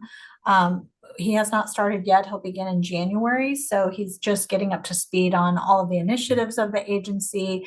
But this did become official. So I wanted to make sure that y'all were aware, since, sometimes the information doesn't always filter out. They did issue a media release, so it is out in the world and online. And so if you want to go read more about him, that's available to y'all. Let's see. I also have on the screen just a couple things. So following the conversation from October, Chad came on and was asking about priority deadline and what y'all's opinions were and the best recommendation on moving that. So after that conversation, we did send that up for consideration with the interim commissioner of higher education, Sarah Keaton, and she did approve to extend it from January 15th to February 15th. So that was sent out. Hopefully y'all received that information, but the priority deadline will revert back to January 15th for the following year, but for this year it is February at this time. And I say at this time because last year, if you recall, we had to extend it twice. I don't foresee that happening again. That was a result of all the FAFSA delays and fiasco, but I do anticipate that this will be a much smoother year. We're already seeing a lot of progress and not a lot of issues like we did experience last year.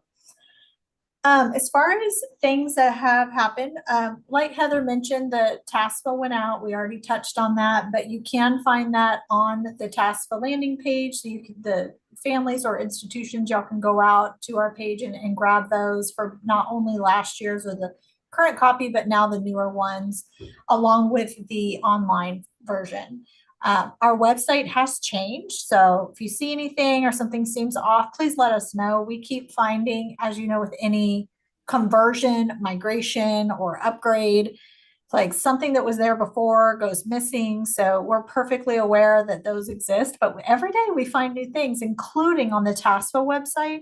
And since that's a student and family facing page, we always want to make that priority if we find an issue where something's broken or there's editing needed or something's outdated. So feel free to reach out to us if you find something on TASFA. Like you mentioned, we did send out test files right before the launch, and that was for the institutions of higher education. Those files are in Move It. And then I don't know if Laura, if you chimed in, was the data removed from the comprehensive or is that still happening? Yeah, it's still happening right now, but our plan is to resolve that this week. So soon enough, you won't see it. You'll notice it quite clearly that anything on 12.2 moving forward is student data. Anything before the launch is test data. So in most cases, it's fairly obvious. Good. Yeah, we try to use very obvious names and things in there. But if you wanted to compare, you could go into the test files, you would see the names and then remove those from your cumulative file. So the next thing is the bilingual education end of year report. This only affects about 12 institutions that receive an appropriation for this program, but that was sent out and it's due on December 20th. So obviously we want to get them in before the holidays, and since institutions tend to shut even earlier, we're ready and waiting for those reports. And again, it's only 12 schools that have to complete that. We also sent out on November 21st, we sent out revised allocations, and that was for the TEG, TEOG work study, educational aid, bilingual education, and transfer grants. So what occurs is we send out our preliminary and then our final allocations, and then every 2 years or so, if there's leftover money or money that the institutions didn't use from the prior year, we go ahead and roll that into the total that you get. So those amounts were sent out. For those of y'all participating in Texas Grant, we are still working on those revised allocations. You didn't miss it or anything. They just have not been released. That one's a little bit more complex. And so those are in the final stages of getting approved. And then we'll be sending that out to y'all. I think Beth mentioned the Texas Be On Time. The rules for that were released back in October, but what that did was the leftover funding in the Texas Be On Time program required a calculation to basically redistribute those funds back out to the institutions that were eligible. And so that occurred a couple weeks ago, and the funds are sent to institutions, but within the memo, it had instructions on how to receive those funds. There's a few steps that you have to complete in order to get your Be On Time funds. So if you didn't see that, this memo that's on the screen is on our webpage, on the main SFAP webpage, and the instructions on what you need to do would be in there.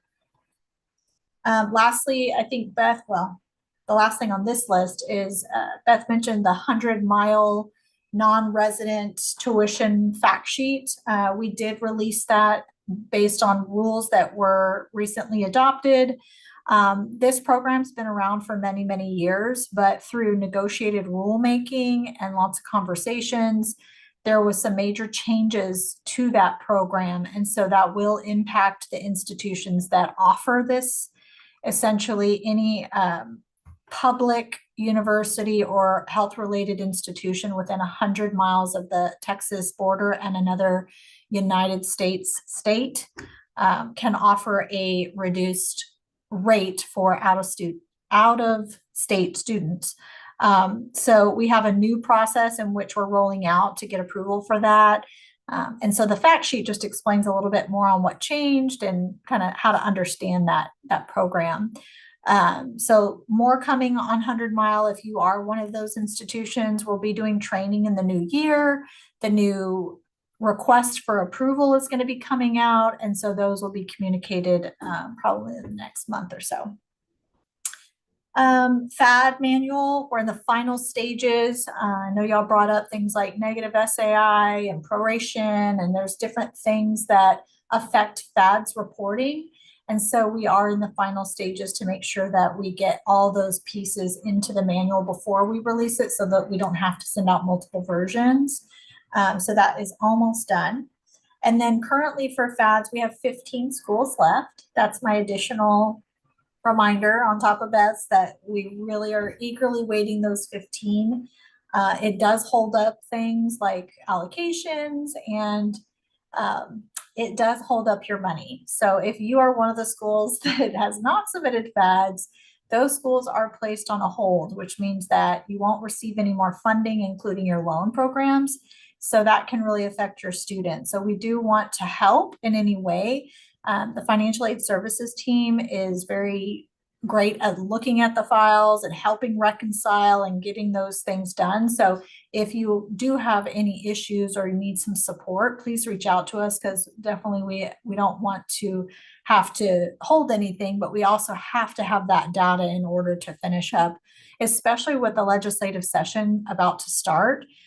Those data pieces are critical for the bill analysis that we are about to start doing. And that leads me into more of the policy side. So John came on and talked about legislative session, and then Dee, you touched on it a little bit, but our area in SFAP, we analyze a significant amount of bills that come through, and our role is really to provide the legislature data and the impacts of the changes they're making, you know, anything that we can do to help them understand the programs and the changes that they're trying to make, or any new programs and the kind of resources and things that it would take if they were to pass those bills. So all of that is about to get started. I actually just got 6 of them the other day. So the floodgates are starting to open. We'll see lots of activities in the next probably month and a half. So by the next session, not next session, by the next FAAC meeting, I'm sure we'll have lots and lots of updates for y'all. But if at any point you have questions about any bills or things that are going on, you can always reach out to our area, because our policy area can help at least connect you with John, like we talked about, or if there's other folks within the agency. But I do encourage people, talk to your internal government relations. If you have any kind of entity that deals with the bill analysis or any kind of legislative connections, they're going to be the ones that are the most helpful. But I'm always happy to help answer questions too. I think that that's it. What questions can I answer or information I can provide?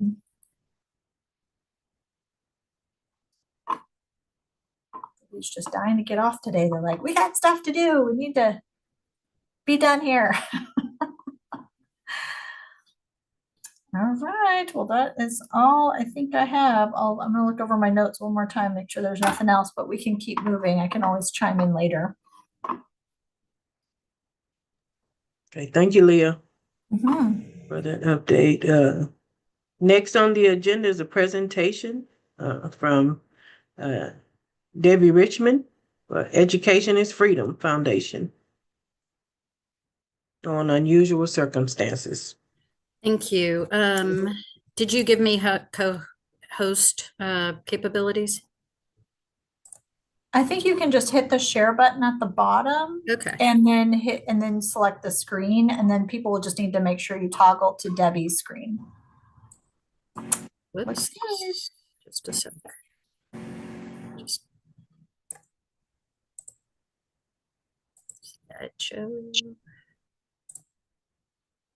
Okay. Okay. So when Leah came to me and asked me to present, I thought about, we all kind of obviously know about financial aid and generally about homelessness, McKinney-Vento, unusual circumstances, dependency overrides, special circumstances, but I wanted to kind of give it from the student's perspective. and advisor where, with the additional documents that we need to make sure that they're submitting and other steps they need to take. So that's the approach I took throughout. Also, there is a tremendous amount of QR codes and resources in here that you can refer to later, because you'll have a copy of this presentation that amplify the information or take you to those actual links in case you want to share them. So homelessness, basically, it can show itself in many ways, but it can be shared housing, it can be motels, hotels. We all know the basic ideas, but everybody defines it differently. FAFSA has one definition, the CSS profile might have another. So that can be an obstacle for students at some times. The other hard part for me as an advisor when I was in the schools was knowing which students. So sometimes we would learn about this information either through their personal statements or essays, if they shared them with us, or if we happen to be working on FAFSA or TASFA with them. Otherwise, a lot of students that I came across that were homeless did not present that way. Matter of fact, they had clothing that looked up to date. They were clean. They presented well. They were graceful. I had a student that had been living in a car for years and had no idea. So it's important for us to make these safe spaces for students, but we don't always know who they are. So McKinney-Vento is there to help them. Again, as I found on campuses, sometimes it's hard for us to get them these resources. So these are an example of all the different kinds of resources. You can learn about it more through the QR code. How homelessness versus non-homelessness is determined. If a student is on their own and it's not by choice, that can be considered homeless, but some are going to fall into the dependency override or unusual circumstances. So it is a hard distinction. Either way, we want the advisors or the counselors on the campuses to be helping them and connecting them to the McKinney-Vento resources. That can be transportation or food pantries. It could be hygiene products, things like that. And like I said, they're not always noticeable. There is a Find Food Assistance Anywhere hotline, which I'm not sure how many people promote this. I know that in our Dallas ISD school system, the campuses with a North Texas food pantry often go to colleges and help students there. We share that information at the high school level as well. But again, a lot of our students might be too proud to go. It doesn't matter if they're hungry. They have to be encouraged to take advantage of these situations, or they simply just don't know about them. The other obstacles that I never thought about, because I've always donated to food pantries, is a lot of people will donate canned goods. That's pretty easy. Dollar stores make it really inexpensive to do that. But families don't always have can openers. They don't always have pots and pans to heat up or microwaves like some of us use. And we forget those little nuances. They don't always have hygiene products. They don't always have feminine products. And those don't always get donated. So it's a new perspective that needs to be thought about, because this becomes an obstacle not only in high school, but also as they graduate. So through the program, the students are supposed to be admitted immediately in any district that they're close to. It doesn't matter where they're located or where they should be zoned. It should happen immediately. There shouldn't be any delays for any of the birth certificates, immunization records, the typical items. And they are entitled to these extra benefits that I've discussed previously, and as well as, like I said, getting the immunizations or special counseling services. But again, once they graduate, these can go away. And in the past, when we were doing financial aid, some schools, you had to turn in that paperwork and fight for independence or dependency overrides every year. Some states have now gotten rid of that. And once you are in the school and you've been granted that, they just honor it each year.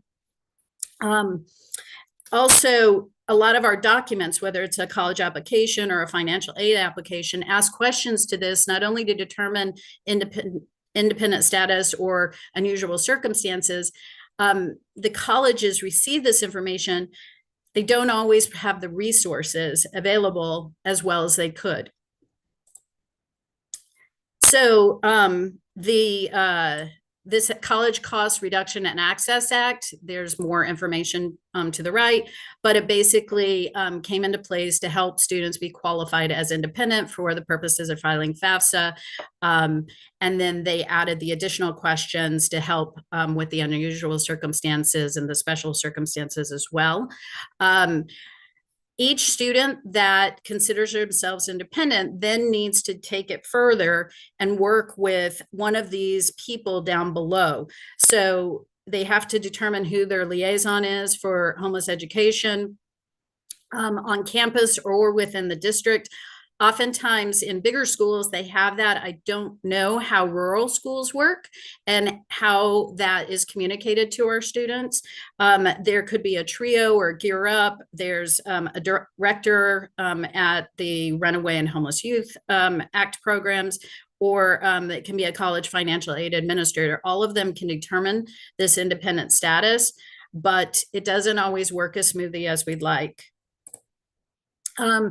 I put this Washington Post QR code because in the background, you can see a student speaking. He is the valedictorian of Xavier, and I stumbled across this article that the Post did because he was a homeless student that rose all the way up to being a valedictorian of the college. So, you know, these students have unfortunate circumstances, but it doesn't take away their potential. So we want to know that they need the help. We just need to figure out some additional ways to get them to be open and talk to us on the campus level so that we can give them those resources. Each of the students, when they file FAFSA, are offered, if it's FAFSA, are offered the $9,500 in loans. This is an amazing opportunity for students because it really can close a gap for them to go to all kinds of institutions. At the same time, it can become a huge burden because that is a lot of money for them to take out and have to repay. And then we get into the student debt crisis, whereas the $5,500 I think can be a much more reasonable number. I'm not saying get rid of the 95. I'm just pointing out that it makes that debt repayment that much higher. So when a student is on campus, they will meet with their district homeless education program coordinator. Sometimes that's a liaison that has a district connection, and they come in once or twice a month, sometimes a little bit more. Others actually have centers on campus where they host meetings and talk about resources, but they need to first determine whether they're homeless. Like I said before, that's not in the physical custody of parents when we're talking about homelessness, and often fill out forms like this to submit with their FAFSA or TASFA. And they have to, as you can see, when would the student have needed to experience the homelessness to be considered a homeless youth on the FAFSA is on or after July 1st of the preceding award year. So for this coming year, they had to let us know in the summer by July. And then again, more details about that. For Dallas ISD, they have this type of FAFSA letter required. You have to fill this out for them to be able to submit the letter that will talk about your situation. The other thing we need to make sure is that when a student writes, let's say on a CSS to talk about it, or writes a letter in, the extra session on the Common App describing their situation, the student's information or letter, the homeless education programs letter, the non-custodial third-party letter, all need to match with the information. If there's any variation, it makes it harder for the student. So unusual circumstances can come in all different ways. The majority of the students I worked with, I found out oftentimes that they might be couch surfing because of abusive environments at home. This is left up to the financial aid administrators to determine, based on all the information that they receive, whether they can be considered independent. It's a little bit harder to prove, and it has a lot more documentation. Special circumstances, often confused with unusual circumstances, just has to do with change in income. And oftentimes with that, students don't report that either. So for example, I had a student that filled in her FAFSA and did a CSS. It was one of my top students, but she didn't include her mother's ongoing treatment for breast cancer. And that's a huge expense. So again, getting students to open up, have a safe space to talk to us so that we can help them as advisors, whether we're at the financial aid department level or on the campus level, is really important. So documents to prove independent status through a dependency override could include, or unusual circumstances, could include an interview, could include providing court documents. For one of my students, they needed to do the police reports and court documents for Mount Holyoke. And even though everything was from the non-custodial counselor stating the same thing, and the student gave a letter, and I had the district and even state letter, Mount Holyoke at that time did not approve my student as an independent student. So there are some barriers at certain institutions, and I haven't had that since. It might have been an isolated situation, but it was difficult as an advisor, and even more difficult for the student. So it can have documentation, it can ask for phone calls or written statements, determinations of independence made by the financial aid administrator or other institutions, utility bills if they're living somewhere else and possibly paying for it because they're supporting themselves with a job. So all different kinds of documentation could be required. Also, the college level might have these types of forms that the student needs to complete in addition to the others. So under the federal law, the financial aid administrator decides decides whether parents need to be included. They can ask for these provisional documents to determine it, and they're ultimately going to decide whether the student is going to receive the resources and financial aid that an independent student might receive. And they might have an additional form to fill out at that level. One of the sites I love, I'm not sure everybody is aware of, is FormSwift. And that's because they help students with templates, similar for appeal process as well. So you just go to FormSwift, you create a document, and then they'll start asking you questions and it will start filling it in. And like I said, it can be used for the appeal process as well, should it be a situation like I had with that top student that had a family member going through extensive medical care that hadn't initially reported it on the CSS or anywhere in the application. Oops. Are you guys still there? Because it said Zoom quit. Yep. Okay, that was weird. I got a message that it quit. Okay.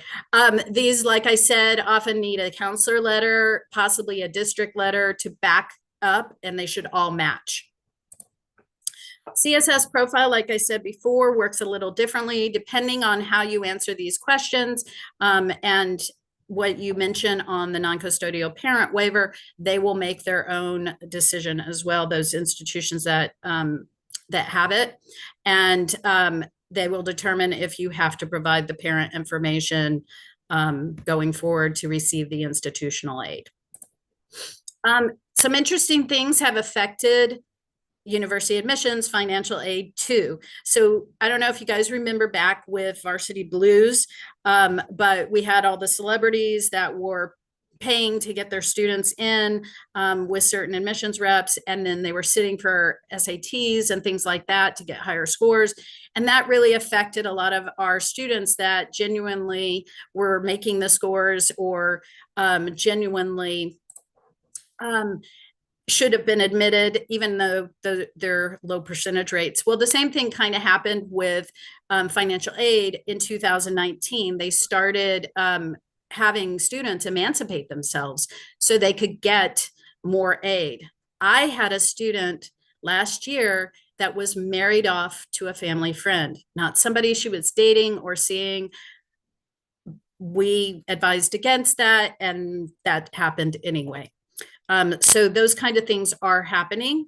Also, CNBC has this new loophole, which is to the advantage of the student, where grandparents that help pay for college are not asked for anymore on the FAFSA. So that's a positive. But if you want to learn more about these, the QR codes I gave for Wall Street Journal and NASFA together. NASFA basically just ran the Wall Street Journal ad, but article.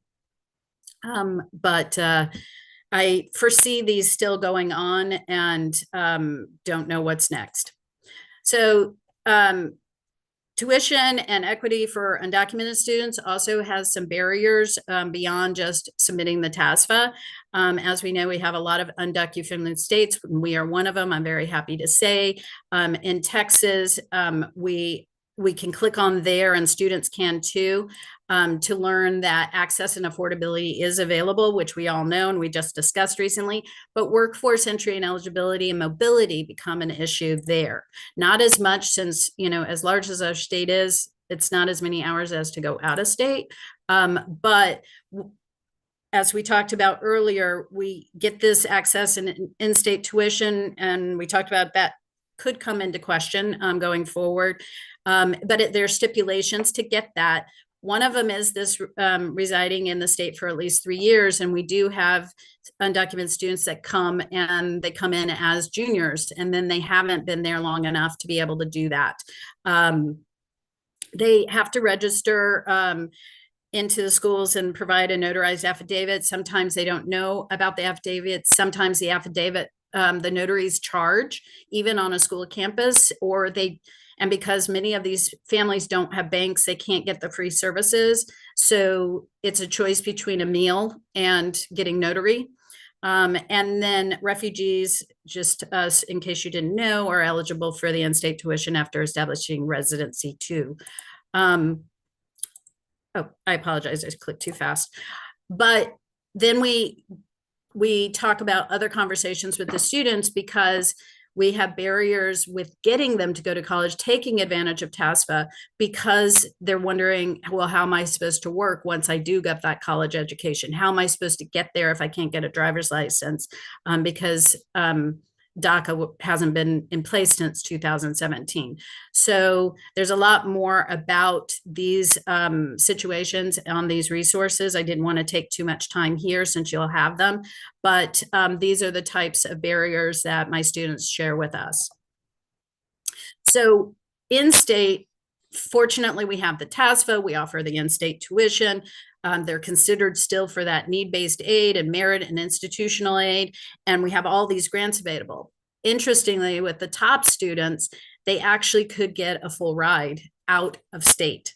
So the schools will have them do either a paper FAFSA or their own institutional financial aid, but we're losing possibly, some really wonderful people from our state that could give back simply because they can go somewhere else and receive more aid.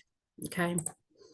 There's a lot of resources that we share with our undocumented population to help them understand what's available to them, what they can do, what they can accomplish, and why education is important.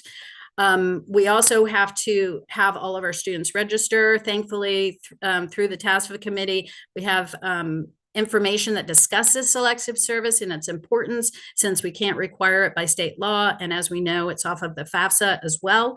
But it's another step. So my question on things like that is, do the rural counties know to be enforcing that too?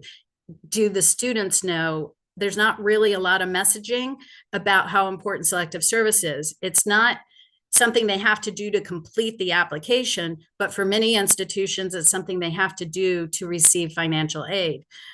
So getting that messaging out there sets up another step.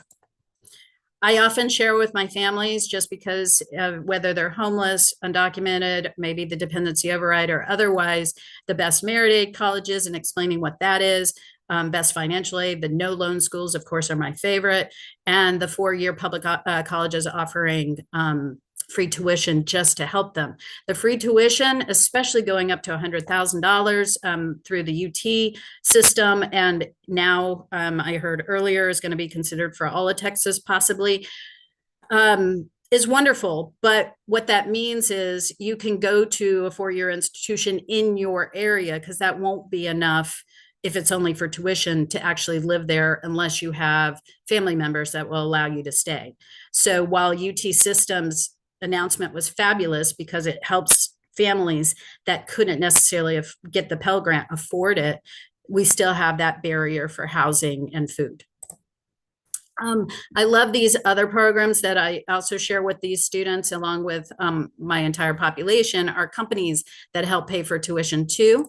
Starbucks specifically allows the students to take school online after a certain amount of time and receive a degree. I believe it's Arizona State University. So that is a really wonderful option that allows students to work while being able to attain that degree that will help them advance and move further. These are all the different resources that I used. So you're getting a whole kit and caboodle of information. And I hope that that was helpful to everybody. Any questions?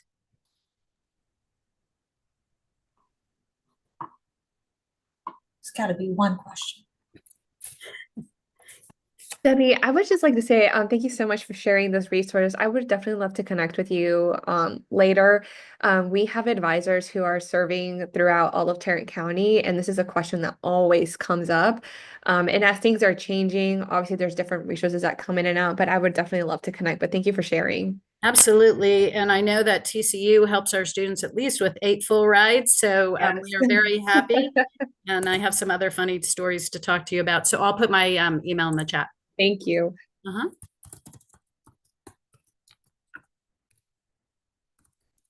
Anybody else? I want to say thank you for the presentation. Appreciate it. Thank you very much. Very well put together, thoughtful, and I still can't get over the use of QR codes and how wonderful they are. It's like, what do we do before we had QR codes? I love them. I used to do a lot of presentations in person, and it's not helpful with all the links unless you send out the presentation. So I started embedding them in everything, and yes, they are fabulous. Yes. Thank you. Good work. Okay, if there are no other questions, thank you, Debbie, for that presentation. We are down to Bridge the Gaps. And this is a space where the committee members can share goals, achievements, progress, solutions. Anything that makes you happy. Anything you want to tell us. I feel like this group's been so quiet today. This is space for you right now. Any accomplishments, goals, anything you want to share. It's supposed to be a positive space. However, you can use it to throw out any struggles, or if you're trying to overcome something and you want to ask the committee, what are your best practices to maybe get over a hurdle? But, you know, it doesn't have to be financial aid related. Did y'all roll out a new, something cool at your institution? Did you open up a new, a dorm, anything that was exciting. Like I said, we have a new commissioner, so that's huge. Like, we're all excited to see how all of this plays out and meet him and all of those things. But what's going on in y'all's world? I actually have a couple of things. On a positive, I want to say it was a pleasure working with Laura DeGrush and Heather with the TASFA dummy test, and also in general, just reviewing it. It was so much fun to see the changes being thought about and possibly being implemented, especially going forward next year. So I'm very grateful to the committee in general for letting me help with that. The deadline change, I think that's going to help a lot of people. So thank you for all of that. I had, when I was reviewing the notes, and it could have been an older agenda because I noticed it went into older agendas.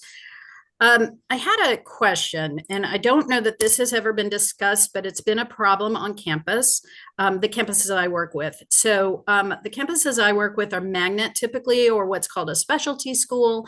So there are certain things like when we say the top 25% of students receive state funding for the Texas Grant or TEOG, magnets often have in the top 50% students that are making a 3.5 or above, who would on a comprehensive campus be much, much higher. It could be even higher than 25%. But they are often penalized if they aren't considered DNR. And even if they are considered DNR, which is do not rank in case anybody doesn't know, colleges will, reconfigure their GPAs based on core classes and things like that. But at the institutional level for, people just don't necessarily understand that when they make those blanket statements and generalizations, how can we maybe allow those students to be considered?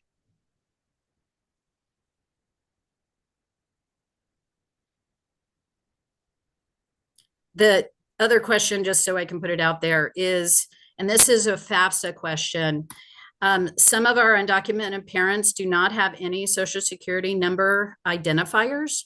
Like there's kind of a trick on some of it where if you have an address and you have had that address, but the apartment number is not correct, so you say no, then it doesn't match. So you have to ignore the apartment number and only look at the address for some. And then others, the identity questions don't work. And then they don't actually have any of the identifiers. How do you suggest they provide those? Those are the two questions. So I can chime in regarding Texas grant consideration is typically if the student meets the state priority deadline and they're eligible for Texas grant, even if they're not in the top 25%, they usually would be considered for Texas grant. I can't speak for all schools clearly, but in general, that deadline, meeting that deadline is going to help ensure that they're considered for Texas grant. I do know with scholarship consideration, which is literally school by school, that does come up sometimes of how do you compare a student from different schools when they're not all the same. So that I would recommend reaching out to the individual school they're applying to.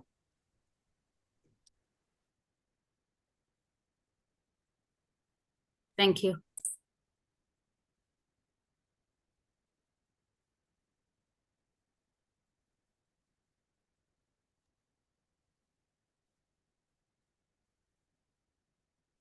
Now, based on personal experience, sometimes we were able to use test scores to show, just on my experience at other schools, because I've had students in that situation where they had test scores that were able to show what and help. But again, that would be school by school.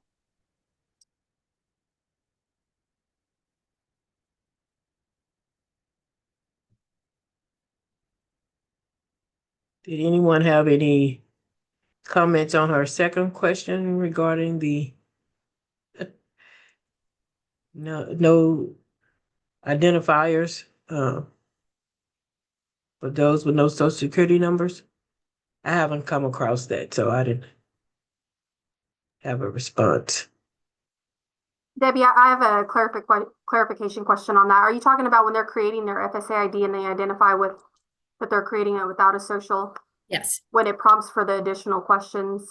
Yes. Okay. So the prompts for the additional questions, I only know of one issue with that, and that's the address.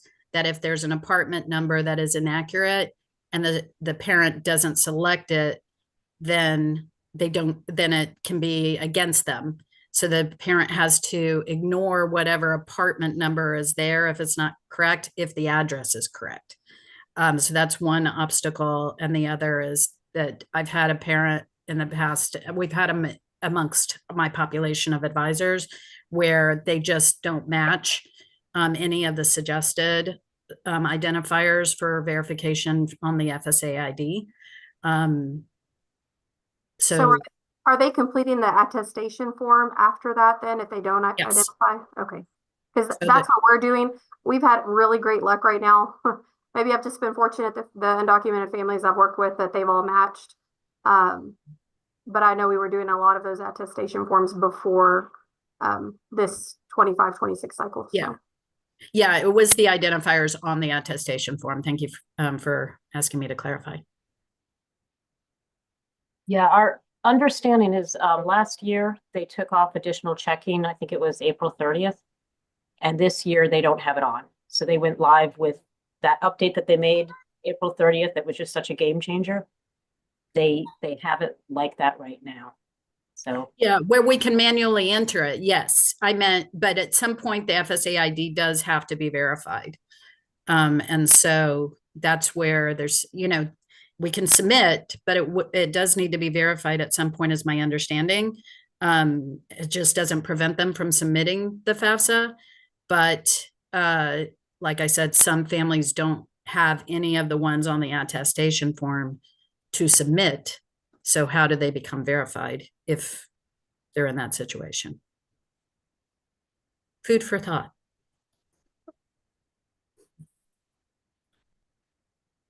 Thanks, Debbie. Anybody have anything they want to share? Cecilia, it's Millette. I just got back late last night, actually, from the NASFA board meeting. And so I just wanted to, give a couple of updates from that perspective, which are mostly positive. Maybe not 100%, but the work that NASFA has done to sort of, pull their membership and sort of, as we were talking with each other as board members, the feedback that's coming in, and it sounds like that's shared by the group on this call for the most part, is that the 25-26 FAFSA is going well. That it's not, it's not perfect. And we still have these challenges, particularly with our undocumented population, but it is certainly not reminiscent of sort of how things were last year. And so NASFA continues to have, meetings with the Department of Ed. Obviously, those things are more complicated now, sort of having those meetings and finding out what the future holds, as a lot of the people they're meeting with won't work there after January. So when the administration changes. So, but they, NASFA continues to go there and continues to ask the pertinent questions. I think that one of the things that they did bring up, Karen McCarthy, who's their public policy person, mentioned the NCAN letter that was published. I think it was last week. I may have missed a week in there, but that basically, recommended that undocumented students or students with undocumented parents don't file a FAFSA at this point. And that is related not to the difficulties that Debbie and Sandra were talking about, which we all know exist, but to a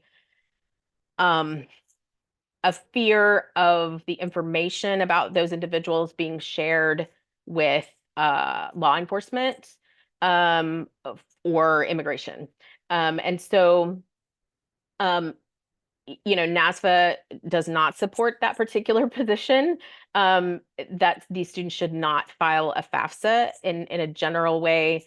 I think most of us would say filing FAFSA is a great, we need people to file the FAFSA. However, having never been in that particular situation myself, and many of us have not, That is a valid fear for those families and something that I think we all need to be aware of that is happening in their households. So NASFA has adopted sort of a wait and see mentality, that, you know, they this actual question did come up in the first Trump administration, and the question at the time, the Department of Education personnel were able to assure NASFA that, you know, they were there was no conduit for sharing that information. It just doesn't exist. And so that at the time, what, you know, they were able to sort of satisfy, I think, at least NASFA's policy folks, that that was not that was not happening, at least at that moment. Obviously, you know, that could change, or, you know, there's always a question about, you know, how that can be shared. I think what's going on right now at the Department of Education is some exploratory stuff about, you know, what laws about privacy, student privacy, actually apply to the Department of Education itself. We all have, you know, probably have extensive knowledge of the privacy regulations we have to follow, and entities like the coordinating board would have to follow, but in terms of sharing student data. But it's a little bit more of a gray area when you talk about a federal agency like the Department of Ed. So I just wanted to bring that up as a, you know, as a state that, and there were folks in the room from, you know, Texas, Arizona, Florida, you know, some of the states that have sort of the higher undocumented populations. And we all sort of expressed our, you know, understanding and, you know, commiseration with the plight that those families are in. So just be aware of that. But some of our college access friends are getting that guidance from NCAN. And so we just need to, some of you, Debbie, some of you may very well have been in on that. But I mean, you know, received that from them. So, and they're a trusted partner. NCAN has long been an excellent advocate for students and for financial aid. But in, you know, I just think it's something as administrators and as, you know, our friends at the public school level need to be aware of. So that's something we spent some time on. Let's see, I think there's a lot of wait and see right now going on in Washington about sort of, you know, who's going to chair the House and Senate committees that, you know, govern education. I guess we have a nominee for the new Secretary of Education, but not the undersecretary. And sometimes the undersecretary of Education is actually has more of an impact on Title IV and on sort of higher ed policy than the secretary. So we're sort of waiting to see who those people might be. But the general feeling, I think, at the meeting was that, you know, students are being much better served this year in terms of the federal application process. And so to just sort of keep that momentum going and continue all of us to do our important work of advocating for students to go through the process. And that it is, the process is working. It is not perfect. It never was, to be fair. But it is a worthwhile process and something that, you know, is something that's doable. I don't know if we could say that this time last year. So this year it is doable. So anyway, I let NASFA know that I was going to be in this meeting today, and so I let them know I would just share that with you all. So Thank you, Millette. Mhm. Anyone else? Okay, if not, we'll go to the next agenda item. I think we have established our future meeting dates. The next one is March 6th in person in Austin. I want to take this moment to request or ask if you have any ideas or suggestions for discussion topics for our meeting. Please reach out to me, Leah, and her team. If anything came up from our meeting today that you want to discuss further, let us know. as well. And also let Scott, he's the vice chair, Scott Lipinski know as well. And at this point, I want to remind you to complete your FAAC meeting report. Although there are no actual expenses, you need to submit your time That for usually this gets meeting. sent out. Yeah, it usually gets sent out between, sometime between now and next week. So if you don't get it immediately, don't panic. Sometimes it takes us a while to send that out, but we do need that back because as Cecilia went over in the beginning of the meeting, that's used on the annual report. So all those hours are really important because it helps clarify or communicate to the board, like, look how much time is spent and, it's a worthwhile committee. So you would want to include not only your time, but any planning, if you're on a subcommittee, anything that you did to prepare, whether you went and read all the handouts and the meeting minutes. So some people take more time than others on that, but definitely just record that on the document. Thank you, Leah. Okay, at this point, I want to thank everyone for participating today and for your engagement with all of the discussion topics and the presentation. And I will ask for a motion to adjourn. That's a move. This is D. If I'm allowed to, I don't even know. Yes. A second. I second. Okay, thank you, Rebecca and Dee. I want to wish everyone happy holidays.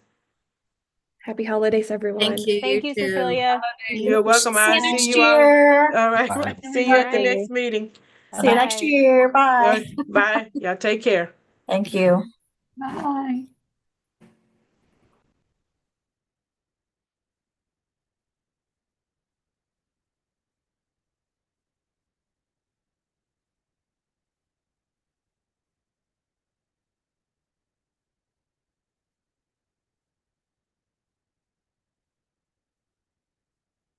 Okay. Dee, I guess we'll just end. Maybe the other three walked away. You take care. Thank you for all you did for the preparing for the meeting. I appreciate you very much. Absolutely. Thank you. Mm-hmm. Bye-bye. Bye-bye.